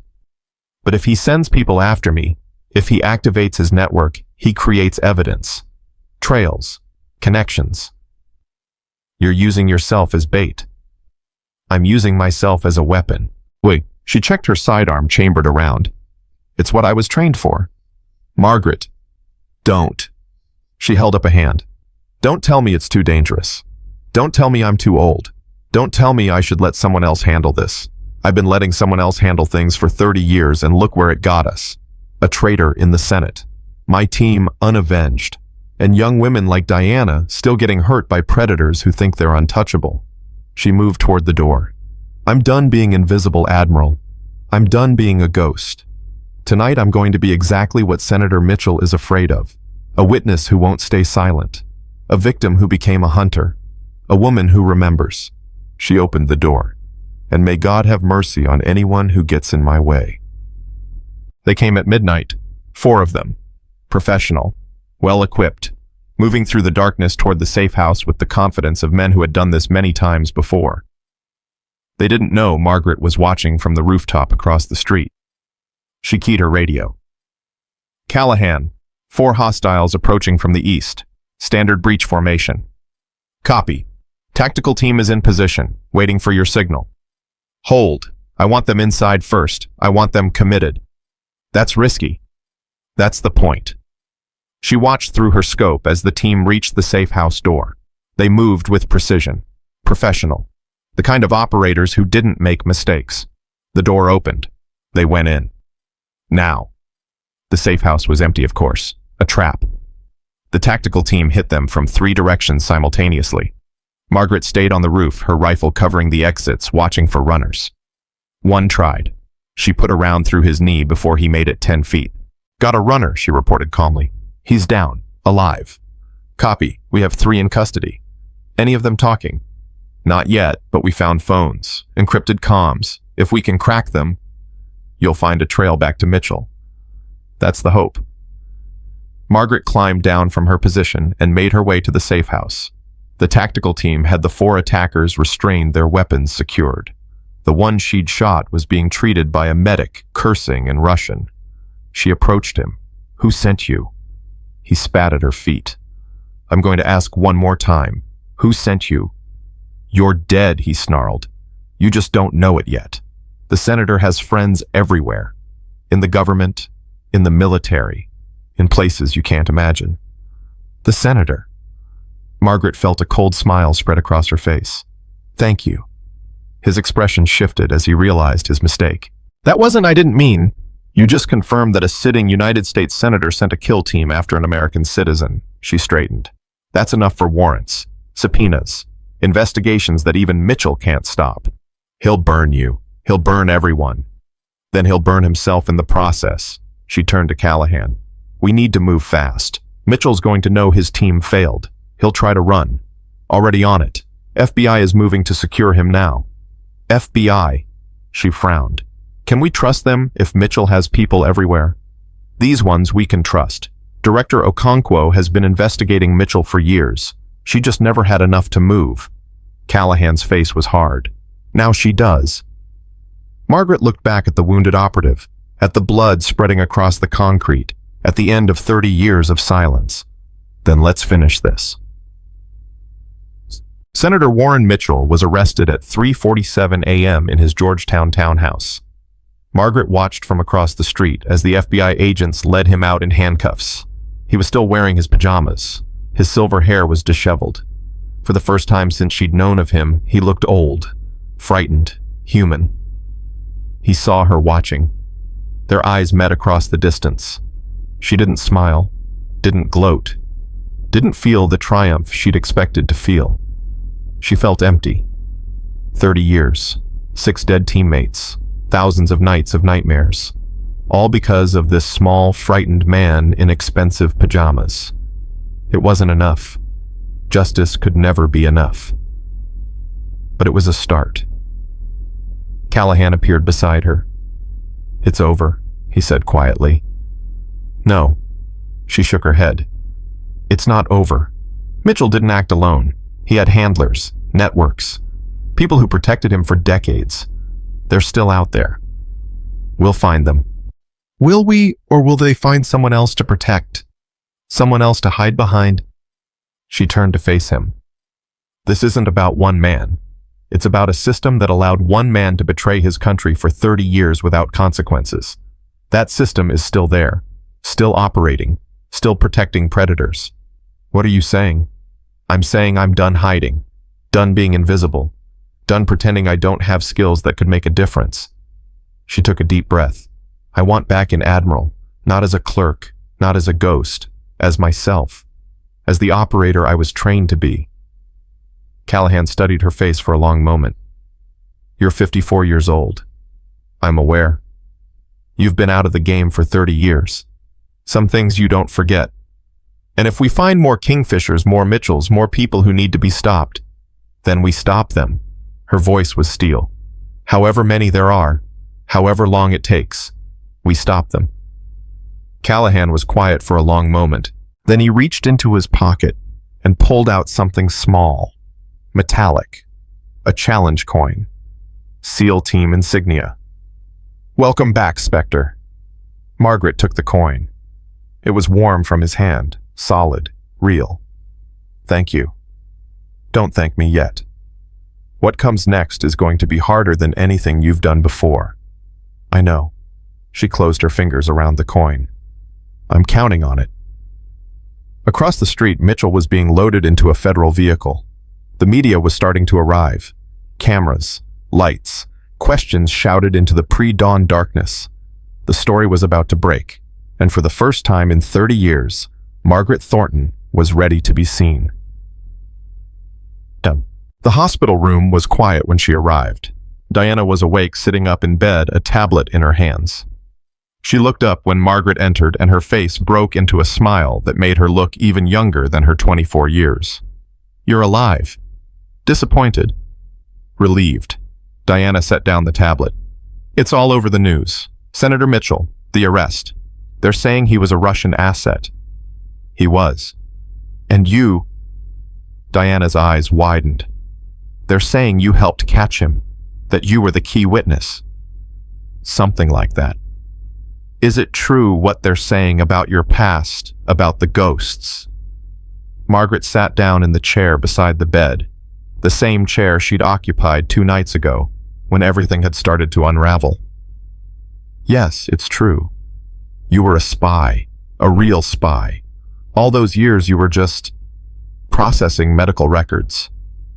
"I was hiding from my past, from my memories, from who I used to be." Margaret paused.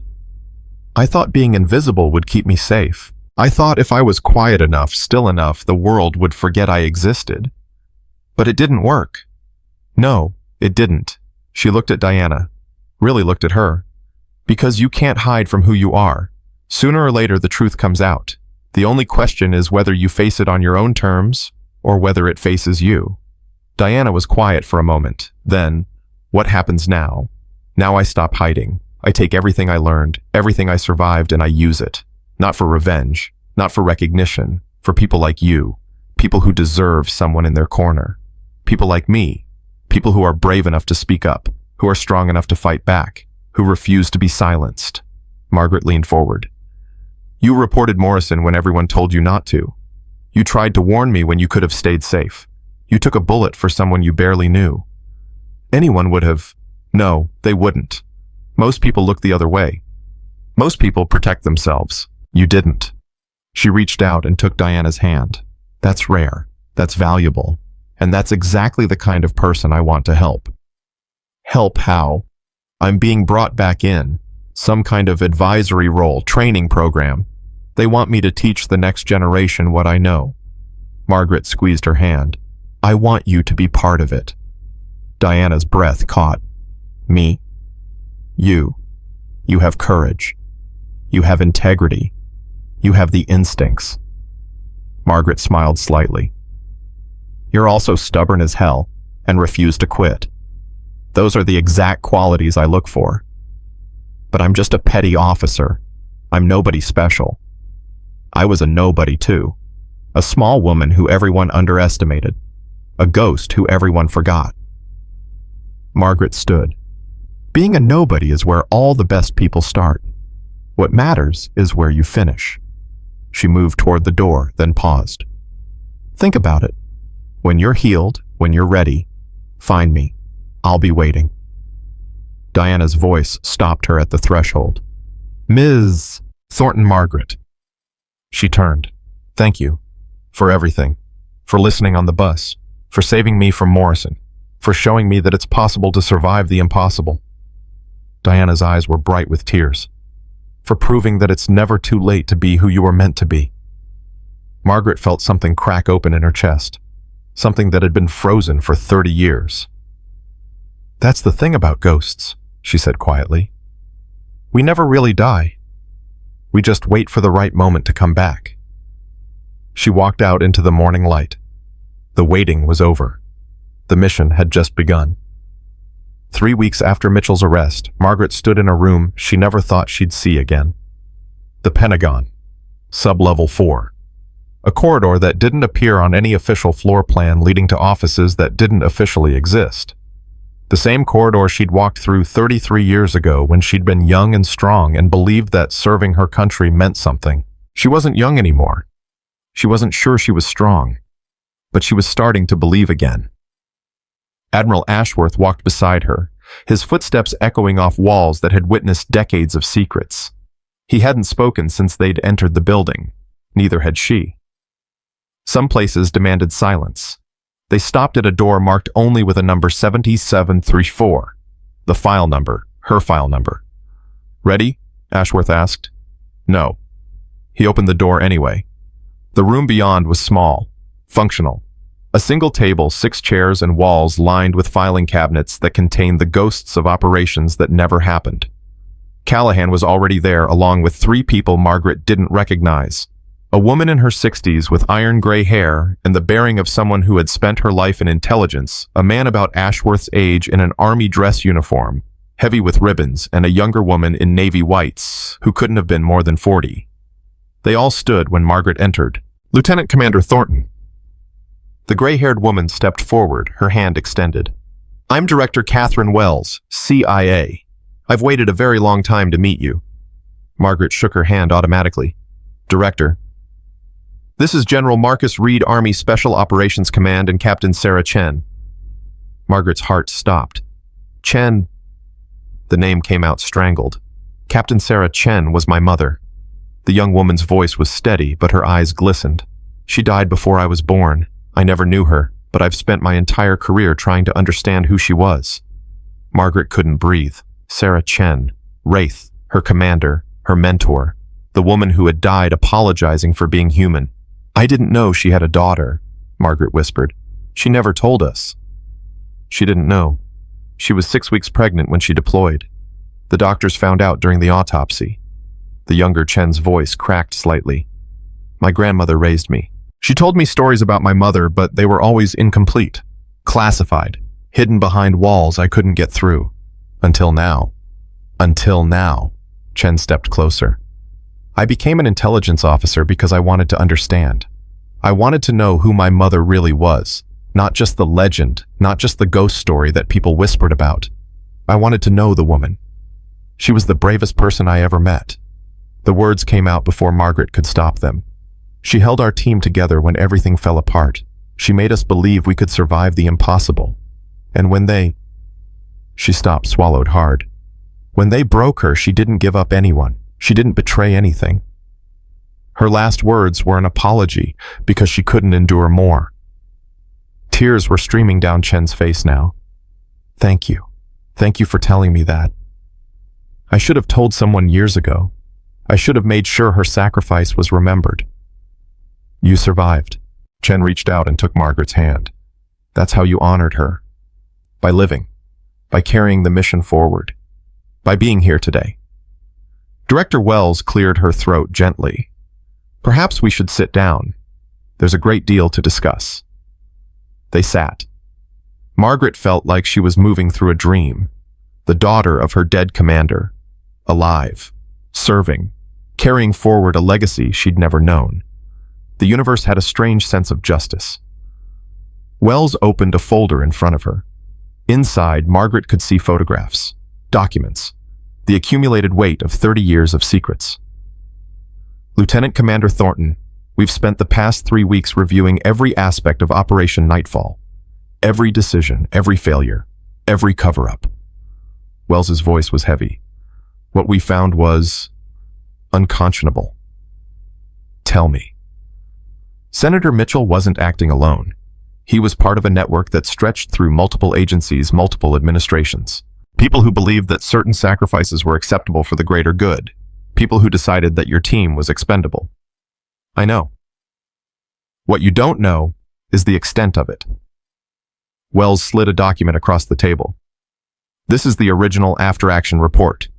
The one that was supposed to be filed after your extraction. It was suppressed, buried, replaced with a sanitized version that blamed the mission failure on intelligence errors rather than deliberate betrayal. Margaret picked up the document. Her hands were steady, but her heart was racing. This report names names, Wells continued. Mitchell, his handlers, the officials who helped cover it up. Most of them are dead now, or retired or too old to prosecute. But the record exists. The truth exists. Why are you showing me this? Because we owe you the truth. After 30 years of lies, you deserve to know exactly what happened and why. Wells leaned forward. And because we want to offer you something that should have been offered 3 decades ago. General Reed spoke for the first time. Lieutenant Commander Thornton, Operation Nightfall has been officially declassified as of this morning. Your service record has been restored. Your rank has been reinstated. And the decorations you earned have been approved for presentation. Margaret stared at him. What? You were recommended for the Navy Cross, twice. Both recommendations were buried by Mitchell's people. Reed's jaw tightened. We can't give you back the years you lost. We can't bring back your team. But we can acknowledge what you did. Officially. Publicly. For the record. I don't... Margaret shook her head. I don't need medals. I don't need recognition. Maybe not. Captain Chen spoke softly. But we need to give it. We need to stand up and say that what happened to you was wrong. That your sacrifice mattered. That the women who died deserved better than silence. My mother deserved better, she added, her voice breaking. They all did. The room was quiet for a long moment. Then Margaret spoke, her voice barely above a whisper. I never wanted to be a hero. I just wanted to complete the mission. Bring everyone home. When I couldn't do that. She stopped, gathering herself. When I couldn't do that, I wanted to disappear. To become invisible. To pretend that none of it had ever happened. And now I want to make sure it never happens again. I want to honor them. Not with medals, not with ceremonies, with action, with training the next generation to be better than we were, to survive what we couldn't. Callahan spoke for the first time. That's exactly what we want to talk to you about. The training program. It's more than a training program. Wells slid another document across the table. We're establishing a new unit. Small, specialized. Women who can operate in spaces where traditional operators can't. The same concept as the original Ghosts, but with proper support, proper oversight, proper recognition. You want me to lead it? We want you to build it, from the ground up, select the candidates, design the training, create something that will last beyond any of us. Wells paused. We're calling it the Spectre Program. After you. Margaret felt the world tilt around her. The Spectre Program. Her call sign. Her legacy. Her second chance. I'm 54 years old, she heard herself say. I've been out of operations for 30 years. There are hundreds of people more qualified than me. There's no one more qualified than you. Captain Chen's voice was fierce. You survived the unsurvivable. You maintained operational security for 3 decades. You took down a kill team at 54 with skills you learned 40 years ago. You're exactly what we need. And if I fail, then you fail trying to do something that matters. Callahan leaned forward. Margaret, you've spent 30 years punishing yourself for surviving, for being the one who made it out. This is your chance to turn that survival into something meaningful, to take everything you learned and pass it on. She thought about Diana, about the promise she'd made in that hospital room. She thought about Sarah Chen, about the daughter who had spent her life trying to understand her mother. She thought about the 5 women who had died in Iraq, about their faces still vivid in her memory after 30 years, about the debt she owed them. Yes, she said. Wells blinked. Yes, I'll do it. I'll build your program. I'll train your operators. I'll create something that would make them proud. Her voice steadied. But I have conditions. Name them. First, Diana Reyes, the young woman who was shot during the attack on Norfolk. She's part of this. I'm not doing it without her. Wells nodded. Done. Second Captain Chen stays involved, as liaison, as oversight, as connection to the past. These women need to know where they came from. They need to know whose shoulders they're standing on. Chen's eyes widened. I would be honored. Third, no more shadows, no more ghosts. If these women serve, they serve with full recognition, full support, full acknowledgement. If they die, their families know why. If they succeed, their country knows what they did. Wells hesitated. That may not always be possible. Some operations require... I know what operations require. I lived it. I died for it in every way that matters. Margaret's voice hardened. But there's a difference between operational security and deliberate erasure, between necessary secrecy and convenient forgetting. These women deserve to be remembered whatever happens. The room was silent. Then Wells nodded slowly. Agreed. We'll do everything in our power to ensure their service is recognized within the bounds of what's operationally possible. That's all I ask. General Reed stood and reached into his pocket. He withdrew a small box, opened it, and set it on the table in front of Margaret. The Navy Cross. Gold and bronze, suspended from a ribbon of navy blue with a white stripe. This was earned 30 years ago, he said quietly, by a young woman who went into hell and brought out something that mattered. It's been waiting for you ever since. Margaret stared at the medal, at the weight of recognition, at the end of 30 years of silence. She didn't cry. She'd used up all her tears decades ago, but something inside her finally started to heal. The ceremony was private. 12 people in a room that could have held 100. No press, no cameras, no public record. But for the first time, there were witnesses. Admiral Ashworth pinned the medal to her chest himself. His hands were steady, but his eyes were bright. For extraordinary heroism in combat, he said, his voice formal. For actions above and beyond the call of duty. For sacrifice that went unrecognized for far too long. He stepped back and saluted. Lieutenant Commander Thornton, thank you for your service. Margaret returned the salute. It felt strange after so many years. Strange and right. Captain Chen approached next. She was carrying something, a photograph in a simple frame. 6 women standing in front of a helicopter. Young, strong, alive. I found this in the archives, Chen said. It's the only picture that survived. I thought you should have it. Margaret took the photograph with trembling hands. There they were. Sarah Chen, codename Wraith, standing at the center with her confident smile. Lisa Brooks, codename Phantom, with her arm around Chen's shoulders. Maria Williams, codename Shadow. Jennifer Taylor, codename Shade. Kim Kowalski, codename Whisper. And Grace Park, codename Echo. And at the edge of the group, a young woman with dark hair and fierce eyes. Herself. Margaret Thornton, codename Spectre. Before the war. Before the capture. Before everything changed. I remember this day, she whispered. We'd just finished desert survival training. We were so proud, so confident. We thought we were invincible. You were. Chen's voice was gentle. In the ways that mattered. You completed the mission. You survived. You're still here, still fighting, still making a difference. They should be here too. They are. Chen touched the photograph. Every time you remember them, every time you tell their stories, every time you train someone to be what they were, they're here. Margaret held the photograph against her chest. For the first time in 30 years, she didn't feel alone.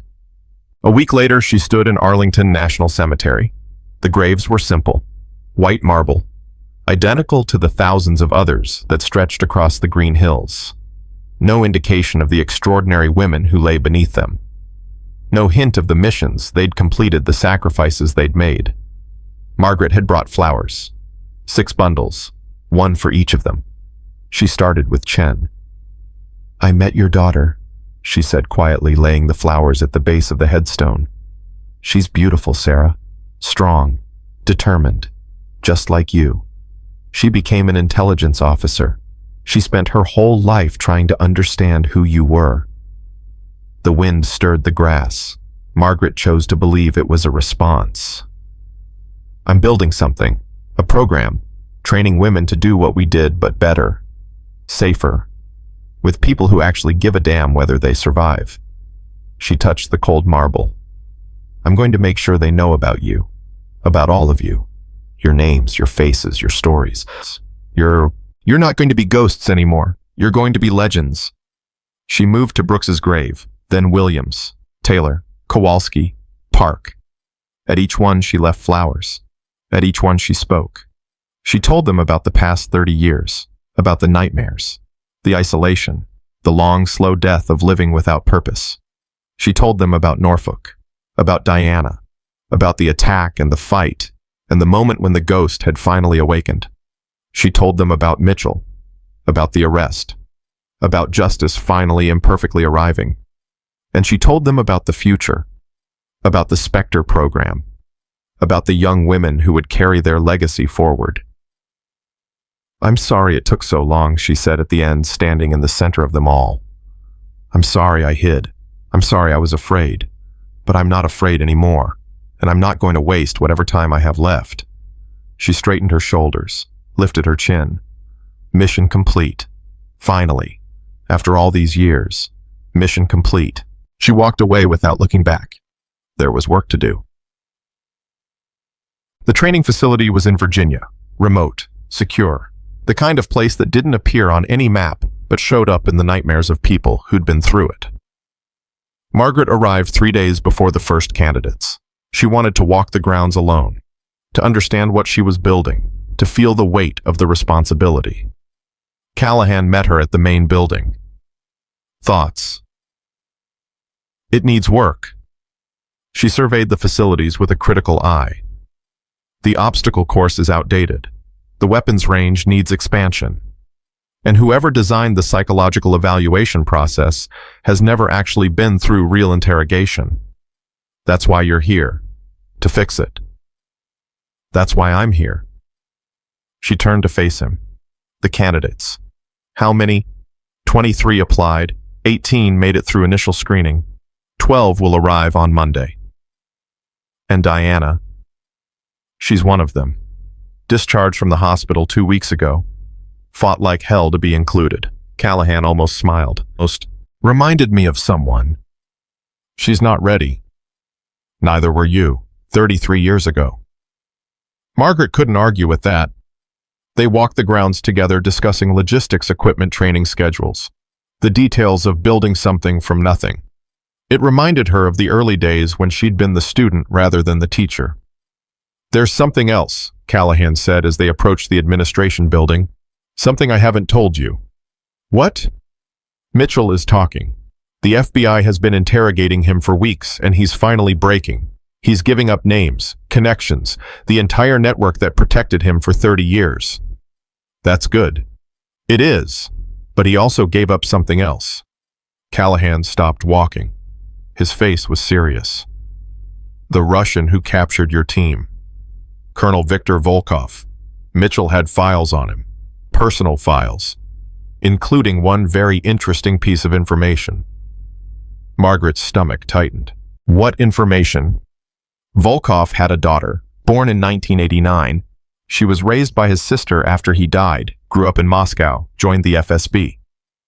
So 2 years ago she defected, walked into the American embassy in Prague and offered everything she knew in exchange for asylum. Callahan paused. She's been living in the United States under a protected identity ever since. And according to the file, one of the first things she asked for was information about her father's enemies. She wanted to find me. She wanted to apologize. Margaret stared at him. What? She grew up hearing stories about the American woman who escaped, the one her father could never break. She was told you were a monster, a demon. But when she got older, when she learned the truth about what her father really did, Callahan shook his head. She realized she'd been lied to, that her father was the monster, and she's been carrying that guilt ever since. Where is she now? Here, in Virginia, about an hour away. Callahan reached into his pocket and pulled out a piece of paper. This is her address. Her real name is Elena Volkov. She's 42 years old. She's been living alone, working as a translator, trying to build a life without her father's shadow. Margaret took the paper. Her hands were trembling. Why are you telling me this? Because you've spent 30 years hating a man who's dead, and his daughter has spent her whole life being ashamed of who he was. Maybe, he hesitated, maybe there's something there, something that could help both of you. Or maybe it's a trap. Could be, but I don't think so. I've had people watching her for months. She's clean, quiet, isolated. She's not a threat.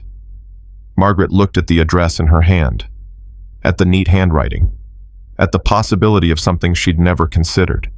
Forgiveness, reconciliation, the chance to lay down a burden she'd carried for 3 decades. I'll think about it, she said. That's all I ask. They continued walking, but Margaret's mind was elsewhere. Elena Volkov, the daughter of the man who had tortured her, who had killed her friends, who had tried to destroy her. And now she was here, in America, waiting. The universe, it seemed, wasn't done testing her yet. That night, Margaret sat alone in her temporary quarters staring at the photograph from Arlington. 6 faces, 6 lives, 6 women who had trusted each other completely. She thought about Sarah Chen, who had died protecting them. She thought about Lisa Brooks, who had never stopped cracking jokes even in the darkest moments. She thought about Maria Williams, who had sung hymns during the interrogations to drown out the screaming. She thought about Jennifer Taylor, who had taught her how to pick locks and promised to take her to Paris someday. She thought about Kim Kowalski, who had shared her last ration bar with Margaret even when she was starving herself. She thought about Grace Park, who had died during the extraction, who had pushed Margaret into the helicopter and stayed behind to cover their escape. What would you do, she asked the photograph, if you were here? If you had the chance I have, would you forgive? The photograph didn't answer, but somewhere deep inside, Margaret thought she knew what they would say. They would tell her to stop carrying the weight alone. They would tell her that hatred was a prison and forgiveness was the only key. They would tell her that the mission wasn't about revenge. It was about building something better. She looked at the address again. Elena Volkov. Tomorrow, she decided. Tomorrow she would make a choice. Tonight she would rest. For the first time in 30 years, she slept without nightmares. Diana arrived 3 days early. She showed up at the facility gate with a duffel bag over her shoulder and determination blazing in her eyes.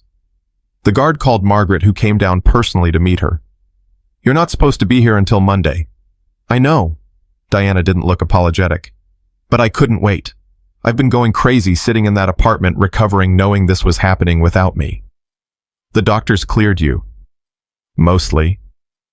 Diana shifted her weight and Margaret noticed she was still favoring her right side slightly. They said I should take it easy. I told them easy wasn't in my vocabulary. That was stupid. Probably. Diana met her eyes.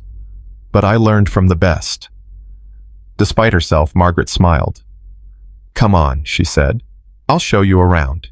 But if you collapse during training because you pushed too hard too fast, I'm going to make you run the obstacle course twice. Yes, ma'am. They walked the facility together, and Margaret found herself talking more than she had in years, about the program, about the candidates, about what she hoped to build. Diana listened, asked questions, challenged assumptions. You said you want to train women to survive the unsurvivable, she said as they reached the weapons range. But how do you teach that? How do you prepare someone for the worst moment of their life? You don't. Margaret picked up a training weapon, checked its weight, set it down again. You can't. What you can do is give them skills, tools, instincts that kick in when conscious thought fails, and you give them something else, something more important. What? Each other. Margaret turned to face her. The reason I survived Iraq wasn't because I was stronger than the others. It wasn't because I was smarter or braver or more determined. It was because Sarah Chen looked at me in that cell when we were both broken, when we both wanted to die, and she said, "You're going to live. You're going to get out of here, and you're going to make this mean something." She gave me a reason to survive. A mission beyond my own life. Diana was quiet for a moment. Then, and now you're going to give that to others. I'm going to try. Margaret's voice softened. That's the real purpose of this program. Not to create super soldiers, not to build weapons, to build families, teams that will die for each other, people who will survive because someone else is counting on them. Like you and me. Like you and me.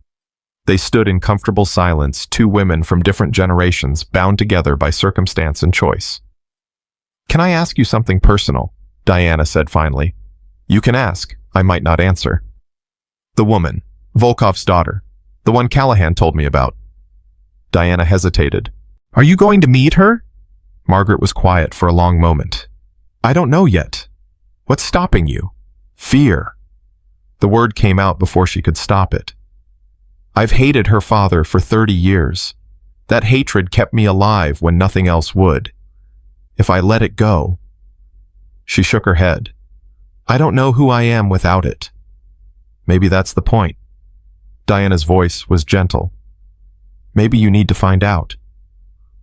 Margaret looked at this young woman, this brave, wounded, determined young woman who had already taught her so much about courage. When did you get so wise? I learned from the best. Margaret laughed. Actually laughed. The sound surprised her, rusty and unfamiliar. Come on, she said. Let's get you settled. You're going to need rest before Monday. These candidates are going to test everything you have. Good, Diana's eyes gleamed. I wouldn't have it any other way. They walked toward the barracks together. The sun was setting over Virginia, painting the sky in shades of gold and red. A new chapter was beginning, and for the first time in 30 years, Margaret was ready to write it. The address burned a hole in Margaret's pocket for 3 days. She carried it everywhere, felt its weight against her hip during morning briefings, touched it unconsciously during training exercises, stared at it each night before sleep finally claimed her. Elena Volkov, the daughter of the monster. On the 4th day, Diana found her sitting alone in the empty mess hall, the piece of paper unfolded on the table in front of her. You haven't gone yet. No. Diana sat down across from her. Why not? I don't know what to say to her. Margaret's voice was distant. I've imagined meeting Viktor Volkov's family 1,000 times. In those fantasies, I was always angry, righteous. I was going to make them understand what he did, make them feel some fraction of what I felt. And now I just feel tired. She touched the edge of the paper. I've been carrying this hatred for 30 years. It's become part of me. What happens when I let it go? What's left? Diana was quiet for a moment. Then she said, when I was in the hospital after Morrison shot me, I spent a lot of time thinking about anger, about hate, about all the people who had hurt me over the years and gotten away with it. What did you decide? That anger is useful. It keeps you going when nothing else will. But it's not meant to be permanent. Diana leaned forward. It's fuel, not foundation. You burn it to get where you need to go. But if you keep burning it forever, eventually, you're just burning yourself. Margaret looked at this young woman, 24 years old, wiser than anyone that age had a right to be. When did you figure all that out? When I watched you take down 4 trained killers and then refuse to execute the man who ordered your team killed. Diana's eyes were steady. You could have killed Mitchell's son. You had every right. But you chose justice over revenge. You chose to be better than the people who hurt you. That was different. Was it? Margaret didn't have an answer. Diana stood. The candidates arrive in 3 hours. Whatever you decide about Volkov's daughter, you need to decide it soon. Because once training starts, you won't have time to think about anything else. She walked away, leaving Margaret alone with the address and 30 years of unfinished business. 2 hours later, Margaret was in her car driving toward a small town an hour away. She still didn't know what she was going to say. The house was modest, unassuming, the kind of place where someone could disappear and never be found. Margaret sat in her car for 10 minutes watching. Old habits. The woman inside could be a threat, could be a trap, could be exactly what Callahan said. She was a broken person seeking absolution. Only one way to find out. She walked to the door and knocked. Footsteps inside. A pause. The sound of someone checking a peephole. The door opened. Elena Volkov was 42 years old, but she looked older. There were lines around her eyes that spoke of sleepless nights. Her dark hair was streaked with gray, and her expression when she saw Margaret held no recognition. "Can I help you?" "My name is Margaret Thornton." She watched Elena's face carefully. "I think you've been looking for me." The color drained from Elena's cheeks. "Spectre." The word came out as a whisper. "You're Spectre." "I was, a long time ago." Elena's hands were shaking. She gripped the doorframe like it was the only thing keeping her upright. "I didn't think. I never believed." She stopped, took a breath. "Please, come in. Please." Margaret followed her inside. The house was sparse, clean. The furniture was functional, impersonal. There were no photographs on the walls, no personal touches. It reminded Margaret of her own apartment, back when she'd been hiding from the world. They sat across from each other at a small kitchen table. Neither spoke for a long moment.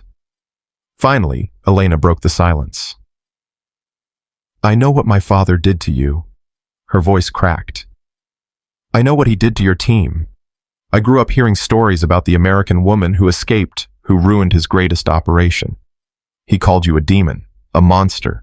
He spent 20 years trying to find you. He didn't succeed."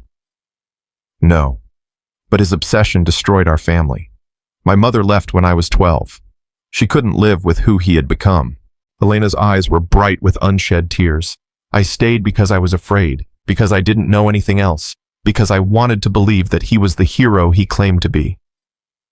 "When did you find out the truth?" "After he died. I was 36.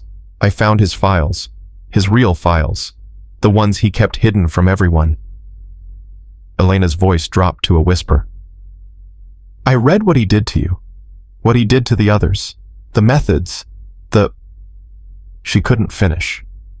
Margaret felt something shift inside her. Some wall she'd built so long ago she'd forgotten it existed.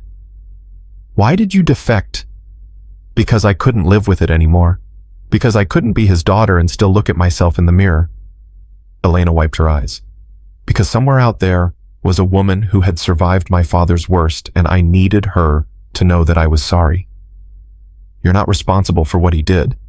No, but I'm responsible for what I do with the knowledge. I'm responsible for not hiding from it." Elena met her eyes. "I spent my whole life being Viktor Volkov's daughter. I don't want to die being Viktor Volkov's daughter. I want to be something else, something better." Margaret thought about her own 30 years of hiding, her own desperate need to be something other than what her past had made her. "What do you want from me?" she asked quietly. "I don't know." Elena's voice was honest, raw. "Forgiveness, maybe, or understanding, or just—" She stopped. "I just wanted you to know that not everyone in his family became what he was, that some of us saw the truth and chose differently." The kitchen was quiet. Outside, birds sang. Inside, two women sat with the weight of decades between them. "My commander," Margaret said finally, "Sarah Chen. Your father kept her alive for 6 weeks. He told her every day that she was going to die. He broke her slowly, methodically, because he enjoyed it, because he wanted her to suffer." Elena flinched but didn't look away. "She had a daughter, Sarah. She was pregnant when they captured us, but she didn't know. The baby was born 5 months after we were extracted. That daughter grew up without a mother because of what your father did." "I'm sorry." Tears were streaming down Elena's face now. "I'm so sorry." "I'm not finished." Margaret's voice was steady. "That daughter became an intelligence officer. She spent her entire career trying to understand who her mother was. 2 weeks ago I met her. I told her what her mother was really like, the courage, the strength, the love." Elena waited. "Your father destroyed 6 lives, but he didn't destroy what those women built. He didn't destroy their legacy, their courage, the things they taught me." Margaret leaned forward. And he didn't destroy his own daughter's ability to choose something different. What are you saying? I'm saying that I've spent 30 years hating your father, hating everything connected to him, including you, even though I'd never met you. Margaret took a breath. But hatred is a prison, and I've been locked up long enough. Elena stared at her, hope and fear warring in her expression. I can't forgive what he did. I won't pretend that's possible. But I can choose not to let him define me anymore. I can choose to see you as your own person, not his daughter. Just Elena. Margaret reached across the table and took Elena's hand. And I can choose to believe that people can change, that we're not trapped by our blood, that the future doesn't have to be the prisoner of the past. Elena broke down completely. Sobs racked her body, decades of guilt and shame and desperate hope pouring out of her. Margaret held her hand and let her cry. Some wounds couldn't be healed with words, but some burdens could be shared. She returned to the facility just as the candidates were arriving. 12 young women, ages 22 to 31, filed off a transport bus with duffel bags and nervous eyes. They came from different backgrounds: Army, Navy, Marines, Air Force. Different specialties, different stories. But they all had one thing in common. They had been chosen because they refused to quit. Diana was waiting at the administration building, a clipboard in her hands and a grin on her face. You look different, she said as Margaret approached. I feel different. Good, different. I think so. Margaret looked at the candidates, at these young women who had no idea what they were about to face. Ask me again in 6 months. Diana laughed. Fair enough. They walked to the assembly area together where the candidates had formed into a rough formation. 12 pairs of eyes tracked Margaret as she approached. Curious. Wary. Measuring. She stopped in front of them and let the silence stretch. My name is Lieutenant Commander Margaret Thornton, retired. Some of you may have heard of me. Most of you probably haven't. That's fine. What matters isn't who I am. It's who you're going to become. No one spoke. You're here because someone decided you had potential, because you passed tests that most people fail, because somewhere in your records there's a note that says you might have what it takes to do things that most people can't even imagine. She began walking down the line, looking each woman in the eyes. But potential isn't enough. Passing tests isn't enough. Being here isn't enough. She stopped in front of a young woman with sharp features and defiant eyes. Army Ranger tab on her shoulder. Name tape read Martinez. What's your name, candidate? Staff Sergeant Rosa Martinez, ma'am. Why are you here, Martinez? To become a special operator, ma'am. Wrong. Margaret's voice cracked like a whip. Try again. Martinez hesitated. To serve my country, ma'am. Also wrong. Margaret moved on to the next candidate. What about you? Why are you here? The next woman was Navy Petty Officer, First Class Name Tape, Johnson. To prove that women can do anything men can do, ma'am. Wrong. Margaret moved down the line, asking each candidate the same question, rejecting each answer. Finally, she reached Diana, standing at the end of the formation. Reyes, why are you here? Diana met her eyes. To survive, ma'am, and to make sure the people I care about survive too. Margaret let the answer hang in the air for a moment. Closer. She turned to address them all. The correct answer is this. You're here to build something. Not skills. Not reputations. Not careers. You're here to build something that will last longer than any of you. Something that will save lives you'll never know. Something that will change the world in ways you'll never see. She walked back to the front of the formation. 33 years ago, I was part of a team, 6 women. We trained together, we fought together, we were captured together. 5 of them died. I survived. For 30 years, I asked myself why. Why me? Why did I make it when they didn't? What was the point of my survival? The candidates were absolutely still. I finally have an answer. I survived so I could be here, so I could train you, so I could take everything I learned and pass it on.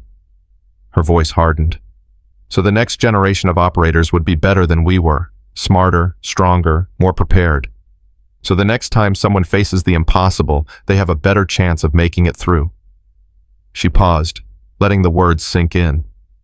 This program is going to break you down and build you back up. It's going to test everything you think you know about yourself. Some of you won't make it. That's not a threat. That's a fact. What matters is what you do when you hit your limit, whether you find something beyond it or whether you quit. Martinez spoke up. Ma'am, what happened to the 5 women who died? They were murdered by a traitor who sold them to the enemy. Margaret's voice was flat. That traitor spent 30 years in power protected by people who valued his connections more than their conscience. 3 weeks ago, he was arrested. He's going to spend the rest of his life in prison thinking about what he did. You caught him. We caught him. Together. She looked at Diana. Because that's what teams do. They complete the mission, no matter how long it takes, no matter what it costs. She stepped back. Training begins at 0500 tomorrow. Get some rest. You're going to need it. The candidates dispersed, talking among themselves in low voices. Margaret watched them go, seeing echoes of herself and her teammates in their young faces. Diana approached. That was quite a speech. It was the truth. I know. That's what made it powerful. They stood in comfortable silence for a moment. Then Diana asked, "How did it go with Elena?" Margaret considered the question. Better than I expected. She's not what I imagined. What did you imagine? A monster's daughter. Someone twisted by what he was. Someone I could hate without guilt. Margaret shook her head. Instead, I found a woman who's spent her whole life trying to escape her father's shadow. Just like I've spent my life trying to escape mine. What happens now? I don't know. Maybe nothing. Maybe we never see each other again. Margaret paused. Or maybe we help each other heal. Figure out how to be something other than victims. That sounds like growth. It feels like exhaustion. But there was the faintest hint of a smile at the corner of Margaret's mouth. Come on. We have a lot of work to do before tomorrow. The weeks that followed were brutal. Margaret pushed the candidates harder than anyone had ever pushed them. 5-mile runs in full gear. Live fire exercises in the dark. Interrogation resistance training that left them shaking. Psychological evaluations that stripped away every defense they'd built. 4 dropped out in the first month. 3 more requested transfer in the second. By the end of the 3rd month, only 5 remained. Martinez Johnson, a Marine Sergeant named Okonkwo, an Air Force Tech Sergeant named Patel, and Diana, the survivors. Margaret gathered them in the briefing room on day 90. You've made it further than most people thought you would, she said. You've proven that you have the physical capability, the mental toughness, and the operational skills to do this job. But there's one more test. The hardest one. What is it? Martinez asked. Trust.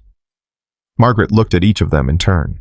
Everything you've done so far, you've done as individuals, competing against each other, proving yourselves. That ends now. The final phase is about becoming a team, learning to depend on each other completely, to trust that the person next to you will die before they let you down. How do we prove that? Diana asked. You don't prove it to me. You prove it to each other. Margaret stood. Tomorrow you begin a 72-hour exercise. No instructors. No support. Just the 5 of you working together to complete a series of objectives that are designed to be impossible for any individual. Either you succeed as a team or you fail as individuals. There is no middle ground. The 5 candidates exchanged glances.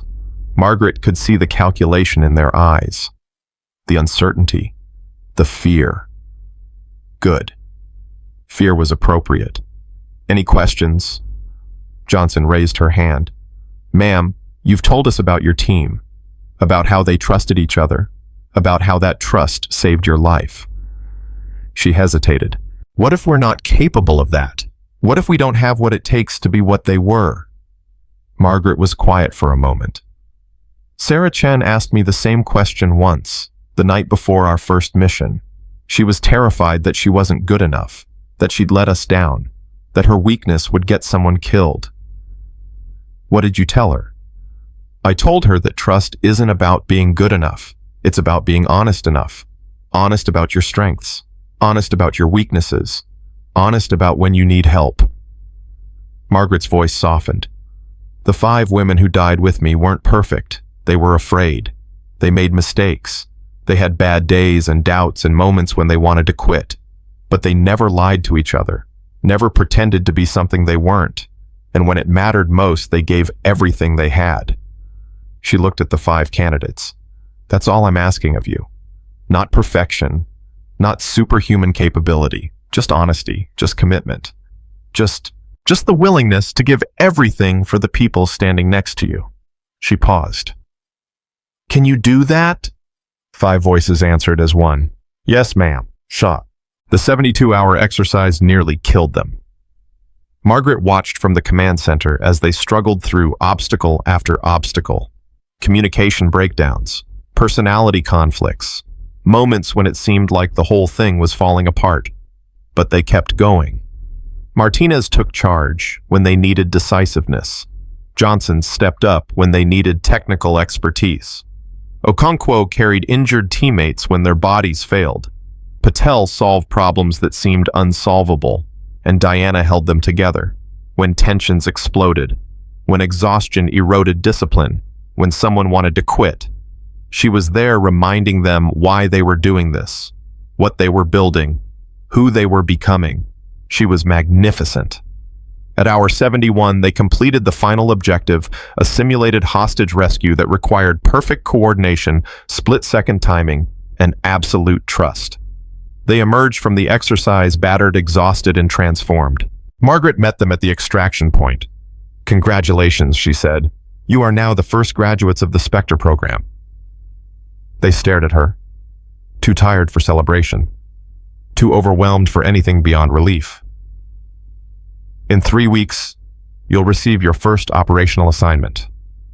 Until then, rest, recover, process what you've learned. She paused. And know this, whatever happens next, you're not alone. You have each other, and you have me. For as long as I'm alive, I will be here, watching, supporting, making sure you have everything you need to succeed. Diana stepped forward. Ma'am, I have a question. Go ahead. The program is named after you, Spectre, your call sign. Diana's voice was steady despite her exhaustion. What do we call ourselves? Margaret had thought about this question for weeks, had considered a dozen different names, but standing here looking at these 5 extraordinary women, only one felt right. You're ghosts, she said, just like the women who came before you, but you're not going to disappear. You're not going to be invisible. You're going to be remembered. She straightened. You are the Wraith team, named after Captain Sarah Chen, the bravest woman I ever knew. Diana's eyes widened. Her daughter, Captain Chen. Does she know? She suggested it. The 5 women stood a little taller, the weight of history settling on their shoulders, not as a burden, but as a foundation. Welcome to the legacy, Margaret said. Welcome to the family. Now go get some sleep. You've earned it. 6 months later, Margaret stood at a podium in a room she never thought she'd see. The Smithsonian National Museum of American History. A private event. Attendance by invitation only. The room was filled with military leaders, intelligence officials, and politicians who had spent their careers denying that women like her existed. They were here to witness something unprecedented, the official recognition of Operation Nightfall and the women who had given everything for their country. Captain Sarah Chen sat in the front row, her eyes bright with tears. Beside her were the families of the other ghosts, children, siblings, nieces, and nephews, who had grown up not knowing why their loved ones had died. Now they would know. Margaret took a breath and began to speak. 33 years ago, 6 women walked into the darkness. They were soldiers, patriots, pioneers. They served in a war that most Americans have forgotten, doing work that most Americans will never know about. 5 of them never came home. She looked at the photograph displayed behind her, the same photograph she'd been given months ago. 6 women, young, strong, alive. Their names were Captain Sarah Chen, Lieutenant Commander Lisa Brooks, Staff Sergeant Maria Williams, Sergeant Jennifer Taylor, Sergeant Kim Kowalski, and Lieutenant Grace Park. They were mothers and daughters, sisters and friends. They were heroes in the truest sense of the word. She turned to face the audience. For 30 years, their sacrifice was hidden, classified, denied. That ends today. Today, their names are entered into the official record. Today, their families receive the recognition they've waited decades for. Today, we acknowledge what should have been acknowledged a long time ago. These women were warriors, and they deserve to be remembered as such. Admiral Ashworth rose and approached the podium. In his hands were 6 medals, Purple Hearts, Bronze Stars, the decorations that should have been presented 30 years ago. One by one, the families came forward to receive them. Captain Chen accepted her mother's medals with silent tears streaming down her face. Lisa Brooks' brother, a gray-haired man in his 60s, clutched the box like it contained something precious. Maria Williams' daughter, a woman Margaret's own age, whispered, "Thank you," over and over. Jennifer Taylor's sister collapsed into sobs. Kim Kowalski's nephew stood ramrod straight, marine dress blues immaculate, honoring his aunt with the dignity she deserved. Grace Park's mother, 93 years old, fragile and fierce, took her daughter's medals and looked at Margaret with eyes that held no accusation, only gratitude. When it was over, Margaret returned to the podium. I was asked to say something about legacy today, about what these women left behind. I'm not good at speeches. I'm not good at finding the right words for things that words can't capture, but I'll try. She paused, gathering herself. Legacy isn't about medals. It isn't about recognition or monuments or official records. Legacy is about what we do with the time we have, the choices we make, the people we help, the things we build. She looked at Diana sitting in the second row with the other members of Wraith Team. 30 years ago, I survived because Sarah Chen ordered me to survive. She told me to make it mean something, to take what they had taught me and pass it on. I failed at that for a long time. I hid, I gave up. I forgot why I was still alive. Her voice steadied. I'm not hiding anymore. I'm not giving up.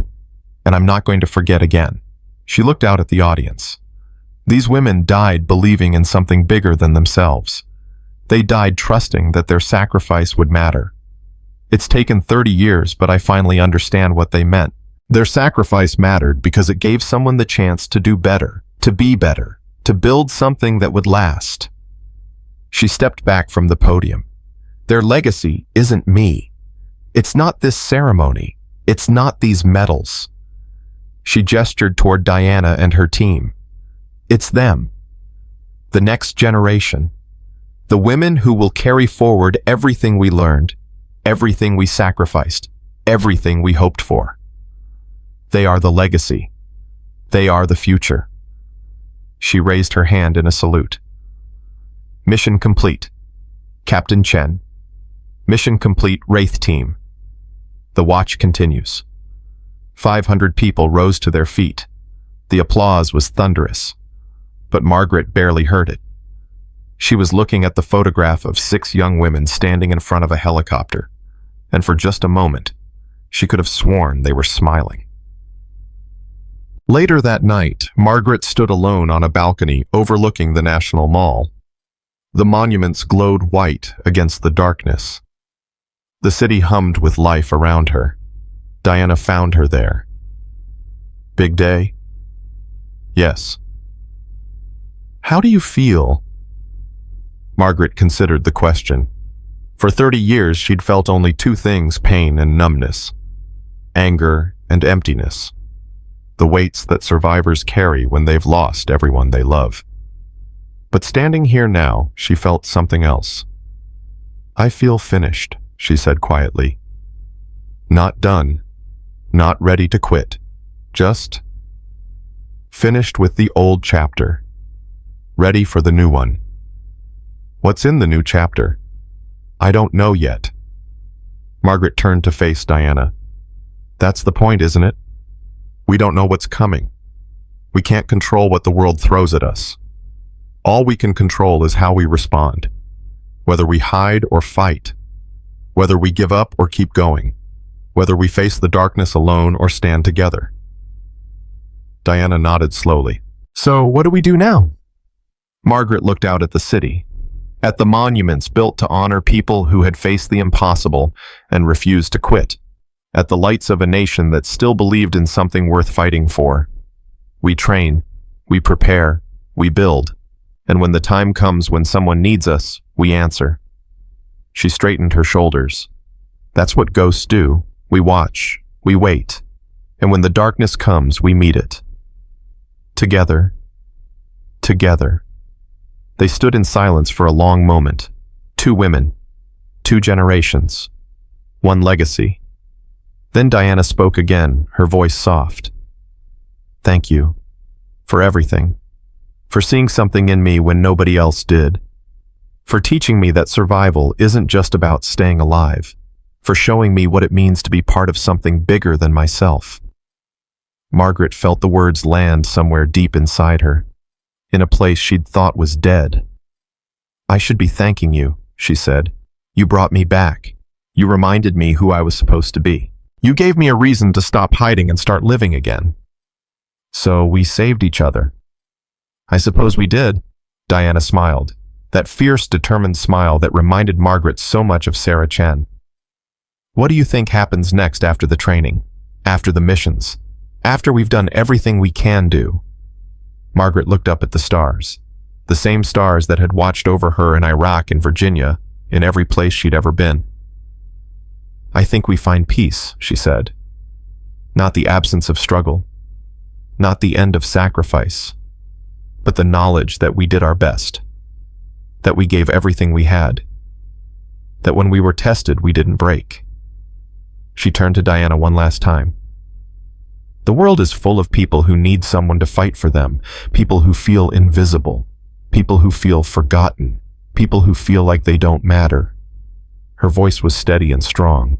We see them, we remember them, we fight for them. That's what this program is about. That's what the legacy is about. That's what being a ghost really means. Diana nodded. I understand. I know you do. Margaret put her hand on Diana's shoulder. That's why you're going to lead this team someday. When I'm gone. When it's your turn to pass on what you've learned. You're going to be the one standing here looking at the next generation wondering if you taught them enough. How do you know I'll be ready? Because I wasn't ready either. None of us ever are. Margaret smiled. But we rise to meet the moment anyway. That's what warriors do. That's what ghosts do. That's what you're going to do. The night deepened around them. The city quieted. Somewhere out there, people slept peacefully, never knowing about the women who watched over them from the shadows. Margaret took one last look at the monuments. Then she turned and walked back inside, ready to face whatever came next. The mission continued. The legacy endured. And Margaret Thornton, the ghost who had refused to stay dead, had finally found what she'd been searching for all along. Not forgiveness, not revenge, not recognition. Purpose. The watch would continue. The training would intensify. The next generation would rise. And somewhere in the darkness, 6 women who had given everything for their country would finally rest easy, knowing their sacrifice had not been in vain. This was their story. This was their truth. This was their victory. Not because they had survived, but because they had ensured that others would survive after them. Margaret Thornton was not invisible anymore. She was legendary, and her mission at long last was complete.